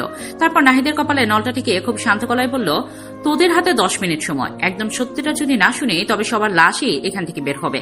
বলবি তোরা? আমার বোনকে আমি ছোটবেলা থেকেই পছন্দ করি না। বাবা মা সবসময় ওকেই বেশি ভালোবাসতো। মা বাবার মৃত্যুর পর জানতে পারি বাবা সব সম্পত্তি ওর নামে লিখে দিয়েছিল। খালার কথার এই পর্যায়ে এজা বাধা দেয়, চিৎকার করে বলে, সেটা আপনার দোষের জন্যই। আপনি তো আমার মাকে ভুল বুঝে অনেক ক্ষতি করার চেষ্টা করেছিলেন। ইভেন নানার সই নকল করে সব সম্পত্তি নিজের নামে লিখে নিতে চেয়েছিলেন। এইজাকে চিৎকার করতে দেখে এলটান এই পর্যায়ে তাকে শান্ত করে। খালা আবার বলা শুরু করে, তোর মা ছিল নিতান্তই এক বোকা মানুষ। বেচারি ভীষণ সরল ছিল। ভেবেছিলাম ওকে বুঝিয়ে সম্পত্তি সব লিখে নিব, কিন্তু প্রত্যেকবারই তোর বাবা বাধা হয়ে দাঁড়ায়। তাই প্ল্যান করলাম পথের কাটা দুটোকেই সরিয়ে ফেলবো। এই যে অবাক হয়ে এবার তাকায়, তার মানে কি? ওই দিন আমি তোর মাকে ফোন করে বলি আমার জামাই মারা গেছে, তাড়াতাড়ি আসতে। আমি কি করব বুঝতে পারছি না। তোর মা বাবা আমার কথা বিশ্বাস করে, তারা তাড়াতাড়ি আমার কাছে আসার জন্য বের হয়, আর আমি লোক লাগিয়ে তাদের অ্যাক্সিডেন্ট করাই। এই পর্যায়ে এই যে একেবারে স্তব্ধ। যার সাহায্যে এই কাজ করাই সে হলো নাহিদ, প্রীতির হাজবেন্ড। প্রীতি পালিয়ে তাকে বিয়ে করেছিল। ভেবেছিলাম এবার সব সম্পত্তি আমার হবে, কিন্তু তোর মা বাবা করলো কি? তোর নামে আগেই সব সম্পত্তি লিখে দিয়েছিল। বাধ্য হয়ে তোকে নিজের কাছে নিয়ে আসতে হয়। দিন যায়, কিন্তু সম্পত্তি নিজের নামে পাওয়া তো দূর, বরং আরো এক্সট্রা একজনের খরচা চালাতে হয়। এমনই একদিন প্রীতি এসে আমাকে একটা প্রস্তাব দেয়, তার হাজবেন্ডের সাথে মিথ্যা বিয়ের নাটক করিয়ে কাবিননামার জায়গায় দলিল দিয়ে সব সম্পত্তি হাতিয়ে নেবে, আর সব আমার হবে। কিন্তু এর মাঝে এলটানের ঝামেলা। যেহেতু তোর খালু এলটানের বাবার আন্ডারে জব করতো, তাই ওকে দেখে আমরা ভয় পেয়ে যাই। তবুও হাল ছাড়েনি। তবে যখন আমাদের 50 লক্ষ টাকা দেবে বলেছিল, ভাবলাম কিছু না পাওয়ার থেকে এটাই অনেক ভালো। কিন্তু কি হলো, সব হারালাম। তুই চলে যেতেই জানতে পারি আমার নিজের মেয়েও আমার সাথে বিশ্বাসঘাতকতা করছিল। সব সম্পত্তি নিজের নামে নেওয়ার প্ল্যান ছিল তার। ইভেন আমাদের যা ছিল তাও নিজের নামে নিয়ে নাহিদের সাথে পালিয়ে যায়, পুরাই নিঃস্ব। কথাটা বলে এবার রেগে মেয়েটিকে তাকায় এইজার খালা। এবার প্রীতি বলা শুরু করে, কলেজে পড়াকালে নাহিদের সাথে আমার পরিচয়। চেয়ারম্যানের ধনী উশৃঙ্খল ছেলে, আমার পেছন পেছন ঘুরঘুর করতো। আমিও তার প্রেমের ফাঁদে পা দিয়ে একসময় তাকে বিয়ে করি। এই পর্যায়ে নাহিদ প্রীতির উপর চেঁচিয়ে ওঠে, প্রেম না, বল অর্থ সম্পত্তি। প্রীতি নাহিদের দিকে কপাল কুঁচকে তাকায়, তারপর আবার বলা শুরু করে, বিয়ের পরে জানতে পারি নাহিদ একটা জঘন্য চরিত্রের ছেলে, ড্রাগ আর মেয়ে বিজনেস করে। কিন্তু আমার তাতে কোনো সমস্যা ছিল? আমার কি? আমার তো শুধু টাকা চাই। আমিও তার সাথে হাত মিলাই। এভাবেই দিন যাচ্ছিল। একদিন তাকে আমি একটা প্রস্তাব দিই, এইজার সাথে মিথ্যে বিয়ের নাটক করে তার সব সম্পত্তি দুইজনের নামে লিখে নেব, আর মা বাবা রিয়াদকে ইউজ করব। কিন্তু সব ভেস্তে যায়, আর এরপরে আমি জানতে পারি নাহিদ আমার সাথে বিশ্বাসঘাতকতা করে। ওর নাকি তোকে খুব পছন্দ হয়েছিল, তাই ওই দিন সে আসল বিয়েরই সব ব্যবস্থা করেছিল। কিন্তু মাঝখান দিয়ে তোর জামাই এসে সব ভেস্তে দেয়। একদম ভালো হয়েছে। নাহিদ রাগে দাঁত কিরমির করে প্রীতির দিকে তাকায়। এবার সে বলা শুরু করে, এই যে প্রথম দেখায় আমার ভীষণ ভালো লাগে। এই প্রীতি নামক পেইন জীবনটা একেবারে অতিষ্ঠ করে দিচ্ছিল। তাই যখন শুনতে পারলাম তাদের প্ল্যান, ভাবলাম এটাকেই না হয় কাজে লাগিয়ে এই যাকে নিজের করে নেই। সব ঠিকই ছিল, কিন্তু মাঝে এই এলটান এসে আমাকে মারধর করে। তারপর এইজাকে বিয়ে করে। যাকে মনে যেভাবেই হোক এইজাকে নিজের করবই। আমার উদ্দেশ্য ততদিনে রিয়াদরা জানতো, তাই পুনরায় রিয়াদদের সাহায্যে এইজাকে নিজের করার চেষ্টা করি। তারাও নিজেদের সম্পত্তি আর বাড়তি টাকা পাওয়ার আশায় আমাকে সাহায্য করে। তাদের সবচেয়ে বড় আনন্দ ছিল প্রীতিও ঠকেছে, কিন্তু মাঝে প্রীতি এসে আবারও সবকিছুতে বাগড়া দেয়। সেও আমাদের নতুন উদ্দেশ্য জেনে যায়। অবশেষে সবাই মিলে সিদ্ধান্ত নেওয়া হয় আমি এইজাকে নিজের করব। প্রীতিকে নিজের সম্পত্তির অর্ধেক লিখে দেব, আর রিয়াদদের তাদের নিজস্ব আর এইজার সম্পত্তি। এই নতুন প্ল্যানটাও শেষ হয় এলটানের জন্য। রিয়াদকে কিডন্যাপ করে সব ভেস্তে দেয়। এই পর্যায়ে মেহরাবের মাথা ঘুরতে থাকে। কি পেঁচানো কাহিনী রে ভাই, এত কি সলভ করলো, কিন্তু এমন বিশ্বাসঘাতকতার উপর বিশ্বাসঘাতকতা প্রথম দেখলো। সব শুনে এইজা স্তব্ধ। এলটান এবার হালকা হেসে বলে, এলটান হাতের ফাইলটা নামিয়ে শান্ত চোখে এইজার দিকে তাকালো। কিছুক্ষণ ভেবে গম্ভীর গলায় প্রশ্ন করলো, হাতে ব্যান্ডেজ করতে পারবে? মুহূর্তে এইজার মুখটা উজ্জ্বল হয়ে উঠল। খুশিতে প্রায় লাফিয়ে উঠে সে বলল, পারবো না মানে? হাতে ব্যান্ডেজ করার 30 বছরের অভিজ্ঞতা আছে আমার। এলটান ভ্রু কুঁচকে তাকালো, বিস্ময়ে চেপে রেখে বলল, তোমার নিজের বয়স কত? মানে যা তা। এইজা তখন অপ্রস্তুত হয়ে দাঁত বের করে এক চেটা হাসি দিল। ওই হলো আর কি, মানে বলতে চাইছি আমি খুব ভালো পারি। অনুমতি পাওয়া মাত্রই এইজা এক লাফে বেডে বসা এক পেশেন্টের কাছে চলে গেল। অত্যন্ত মনোযোগ দিয়ে খুব সুন্দর করে সে ব্যান্ডেজটা সম্পন্ন করলো। রোগীটিও বেশ স্বস্তি বোধ করছিল, কিন্তু এইজা ডিকশনারিতে স্বাভাবিকতা বলে কিছু নেই। ব্যান্ডেজ শেষ করেই সে উৎসাহের আতিশয্যে রোগীর সেই ব্যান্ডেজ করা হাতের উপর সজোরে এক থাপ্পড় বসিয়ে দিল। দেখবেন এবার সব ব্যথা ম্যাজিকের মতো চলে যাবে। এই যার ঘোষণা শেষ হতে না হতে রোগীটির যন্ত্রণায় আকাশ ফাটা চিৎকার দিয়ে উঠল। পুরো ক্লাসে পিনপতন নীরবতা নেমে এলো। এলটান দ্রুত পায়ে এগিয়ে এলো। কপালে চিন্তার ভাঁজ নিয়ে জিজ্ঞেস করলো, কি হয়েছে আবার, চিৎকার কেন হলো? নিজেকে বাঁচাতে এই যা ইনোসেন্ট একটা চেহারা বানিয়ে তড়িৎ উত্তর দিল, বিশ্বাস করুন আমি কিচ্ছু করিনি, আমি তো জাস্ট অনেক আশ্বস্ত করছিলাম, এভাবে আলতো করে বলছিলাম যে আপনি তাড়াতাড়ি সুস্থ হয়ে যাবেন। কথাটা শেষ করে সে প্রমাণের খাতিরে আবারও সেই ব্যান্ডেজ করা জায়গায় জোরে একটা বাড়ি দিয়ে দেখালো। রোগীটি এবার আগের চেয়েও জোরে আর্তনাদ করে উঠল। এলটান এক দীর্ঘশ্বাস ফেলে কপালে হাত দিয়ে দাঁড়িয়ে রইল। এই মেয়ের হাতে যে রোগীদের ভবিষ্যৎ অন্ধকার, এটা সে হাড়ে হাড়ে টের পাচ্ছে। ধমকের সুরে এলটান বলে উঠল, মিসেস এলটান, বাইরে গিয়ে দাঁড়াও। মিসেস এলটান শব্দ দুটো যেন ক্লাসরুমের মাঝখানে একটা শক্তিশালী বোমার মতো ফাটল। ছাত্রীদের মধ্যে যেন ভূমিকম্প শুরু হয়ে গেল। চারপাশ থেকে ফিসফাস আর চিৎকার ভেসে এলো, মানে স্যার, মিসেস এলটান মানে? এলটান এবার এই জায়গায় নিজের কাছে টেনে এনে সবার উদ্দেশ্যে শান্তভাবে বলল, আপনারা অনেকেই আমার পার্সোনাল লাইফ নিয়ে খুব কিউরিয়াস ছিলেন, so meet my wife as আসে। ব্যাস, এই একটি বাক্যে ক্লাসের অর্ধেকের বেশি মেয়ে যেন অধিক শোকে পাথর হয়ে গেল। কেউ কেউ তো রীতিমতো মাথা ঘুরে পড়ে যাওয়ার উপক্রম। অপরদিকে এইজার মুখে তখন এক আকাশ তৃপ্তির হাসি। নিজের পরিচয় পাওয়ার পর সে যেন আরো দ্বিগুণ উৎসাহ পেল। অন্য এক রোগীর দিকে এগিয়ে গিয়ে এসে বলল, আহা, ভয় পাবেন না, আপনার হাতটাও আমি ব্যান্ডেজ করে দিচ্ছি। রোগীটি এইজের চিকিৎসা পদ্ধতি দেখে ভয় সিটিয়ে গেল। এলটান আর দেরি করল না। এইজাকে আর কোনো অঘটন ঘটনার সুযোগ না দিয়ে তার অ্যাপ্রনের পেছনটা ধরে ঠিক বেড়ালের বাচ্চার মতো টেনে টেনে রুমের বাইরে নিয়ে এলো। বাইরে এসে এলটান যেই না করার শাসন করার জন্য মুখ খুলতে যাবে, অমনি এইজা এক মায়াবী চাহনি দিল। ঠোঁট উল্টে এমন এক ইনোসেন্ট মুখ করলো যে এলটানের তপ্ত রাগ মুহূর্তেই পানি হয়ে গেল। মনের ভেতরে জমানো সব বকা যেন ওই এক চাহনিতেই উবে গেল। এলটান মনে মনে হাসলো, এমন কিউট ফেস করে রাখলে বকা দেওয়া কি যায়? ক্লাস শেষে বাড়ি ফেরার উদ্দেশ্যে রাস্তা দিয়ে হাঁটছে রিয়া। আজ বেশ গরম পড়েছে। হঠাৎ রিয়ার সামনে সে দুইজন ছেলে দাঁড়ায়। তারই ক্লাসমেট, তবে বেশ কিছুদিন ধরে এটাকে বিরক্ত করছে। কথায় কথায় একটা ছেলে রিয়ার হাত ধরতে চায়, ঠিক তখনই একজন এসে ছেলেটার হাত জোরে চেপে ধরে। রুদ্র। রিয়া অবাক হয়ে রুদ্রের দিকে তাকায়। রুদ্রকে আজ বেশ অন্যরকম লাগছে। বেশ গম্ভীর মুখে ছেলেটি হাত ধরে তার দিকে তাকিয়ে আছে। রিয়ার মনে হলো এই প্রথমবারের মতো সে ক্রাশ খেল। রুদ্রকে এই প্রথমবারের মতো তার কাছে অসাধারণ লাগছে। হাত ছাড়ো। ছেলেটির আর্তনাদে রিয়ার ধ্যান ভাঙে। রুদ্র হাত না ছেড়ে গম্ভীর কণ্ঠে বলে, আর যদি তোদের ওকে ডিস্টার্ব করতে দেখেছি তবে জাস্ট খুন করে ফেলবো তোদের। রুদ্রের কথায় আরেকটি ছেলে বলে ওঠে, ডিস্টার্ব করলে তোর কি হয়? My girlfriend, any problem? রেগে কথাটা বলে হাতটা ছাড়ি মেরে ছাড়ে রুদ্র। ছেলে দুটো ভয় চলে যায়। রিয়ার মুখে মুগ্ধতা। রুদ্র এবার রিয়ার দিকে তাকে মৃদু হেসে উল্টো দিকে ফিরে হাঁটতে গেলে উষ্টা খেয়ে পড়ে যায়। ব্যাস, সব হিরোগিরি এক নিমিশেই শেষ। রিয়ার মুখের মুগ্ধতাও হাওয়া হয়ে যায়। হেসে বলে, এতক্ষণে স্বাভাবিক লাগছে, নয়তো আপনাকে দেখে আমার তো রীতিমতো হার্ট অ্যাটাক হচ্ছিল। কথাটা বলে চলে যায় রিয়া। রুদ্র রাস্তায় শুয়ে কাদো কাদো কণ্ঠে বলে, হে আল্লাহ, আমার সাথেই কেন এমন হয়, ধুর। সারা আর মেহরাব ক্যাফেতে বসে। দুজনের হাত ধরা। দুইজনের হাতে এঙ্গেজমেন্ট রিং। গতকালই তাদের এঙ্গেজমেন্ট হলো। মেহরাব এবার সারার দিকে তাকিয়ে মৃদু হেসে বলে, কখনোই ভাবিনি পেতনির প্রেমে আমি পড়ব। সারা এবার জোরে হেসে উঠে, আবারও পেতনি বলে কিন্তু বিয়ে ক্যান্সেল। মেহরাব আরো জোরে হেসে ওঠে, সরি ম্যাডাম। 5 বছর পর। সময় কারোর জন্য থেমে থাকে না। সেই চঞ্চল এইজা এখন একজন দক্ষ ডাক্তার। এলটান আর এইজা মিলে গড়ে তুলছে তাদের স্বপ্নের হাসপাতাল। সেখানে এলটান সামলায় পুরুষ বিভাগ আর এইজা পরম মমতায় সামলায় মহিলা বিভাগ। এলটান নিজের হাতে তিল তিল করে এইজাকে গড়ে তুলেছে, শিখিয়েছে চিকিৎসার প্রতিটি সূক্ষ্ম কারুকাজ। তবে হাসপাতালে সেই গম্ভীর ডাক্তার দম্পতি বাড়িতে ফিরলেই যেন অন্য মানুষ। এলটান সবে হাসপাতাল থেকে ফিরেছে। ক্লান্তি কাটানোর আগেই তার 3 বছরের রাজকন্যা এলিফ ছোট ছোট পায়ে দৌড়ে এসে তাকে জড়িয়ে ধরল। এলিফের শ্বাস ফুলছে। মাই প্রিন্সেস, এত হাঁপাচ্ছ কেন মা? এলটান হেসে মেয়েকে কোলে তুলে নিল। এলিফ আধো আধো গলায় নালিশ করল, মেতাল তাত্ত্ব আর তাত্ত্বে আবারও তুলাতুলি করছে। এলটান কপালে ভাঁজ ফেলল। তার মানে রুদ্র আর রিয়া আবারও শুরু করেছে। তোমার মাম্মাম কোথায় এলিফ? মাম্মাম তুলাতুলি দেখছে। এলিফের সরল উত্তর। এলটান মেয়েকে কোলে নিয়ে রুদ্রের রুমের দিকে পা বাড়ালো। দরজায় দাঁড়াতেই দেখলো এক করুণ দৃশ্য। এই যে অসহায় ভঙ্গিতে মাঝখানে দাঁড়িয়ে বলছে, ভাই তোরা এবার থাম, তোরা কি পাগল হয়ে গেছিস? কিন্তু কে শুনে তার কথা? রিয়া রুদ্র যেন একে অপরের জাত ছুটল। হঠাৎ এলটানের সেই গম্ভীর ভারী কণ্ঠস্বর ভেসে আসতেই দুজনের স্ট্যাচুর মতো সোজা হয়ে দাঁড়িয়ে পড়ল। কি হচ্ছে এখানে? এলটানের স্বরে কর্তৃত্বের ছোঁয়া। এলটান দেখল রুদ্রের হাতে রিয়ার কয়েক গাছা ছেঁড়া চুল, আর রুদ্রের গালে রিয়ার ধারালো নখের স্পষ্ট আঁচল। এলটান দীর্ঘশ্বাস ফেলে জিজ্ঞেস করল, তা আজকের মহাযুদ্ধের কারণ কি? এইজা কপালে হাত দিয়ে বলল, শোনো না, আমরা বাইরে যাব বলে রিয়া আর রুদ্রকে বললাম এলিফকে একটু রাখতে। ব্যাস, এই কথা বলা মাত্র শুরু হলো। রুদ্র ভাই বলছে এলিফ তার কাছে থাকবে, রিয়া বলছে না তার কাছে। আমি বললাম দুজন একসাথে রাখো, কিন্তু না, তারা একাই এলিফকে চায়।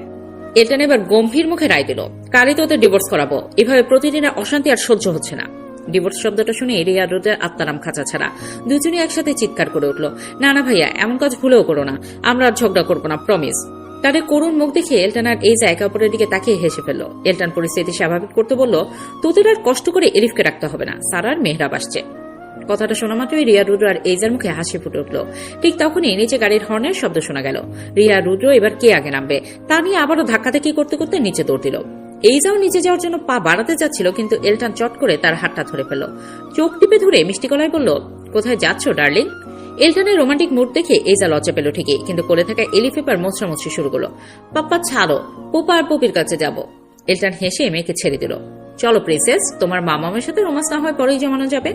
এইজাকে উদ্দেশ্য করে এলটানের এই দুষ্টুমি ভরা চোখের ইশারায় এইজা একটা মেয়েকে রাগে দৃষ্টি দিল। নিচে আসতে এলিফ উড়াল দিল সারার কোলে। সারার মেহরাব পরম আদরে ওকে জড়িয়ে ধরল। মেহরাবের কোলে তখন তাদের 1 বছরের ফুটফুটে ছেলে। 2 খুদে সদস্যের খুনসুটিতে মুহূর্তেই বাড়িটা ভরে গেল।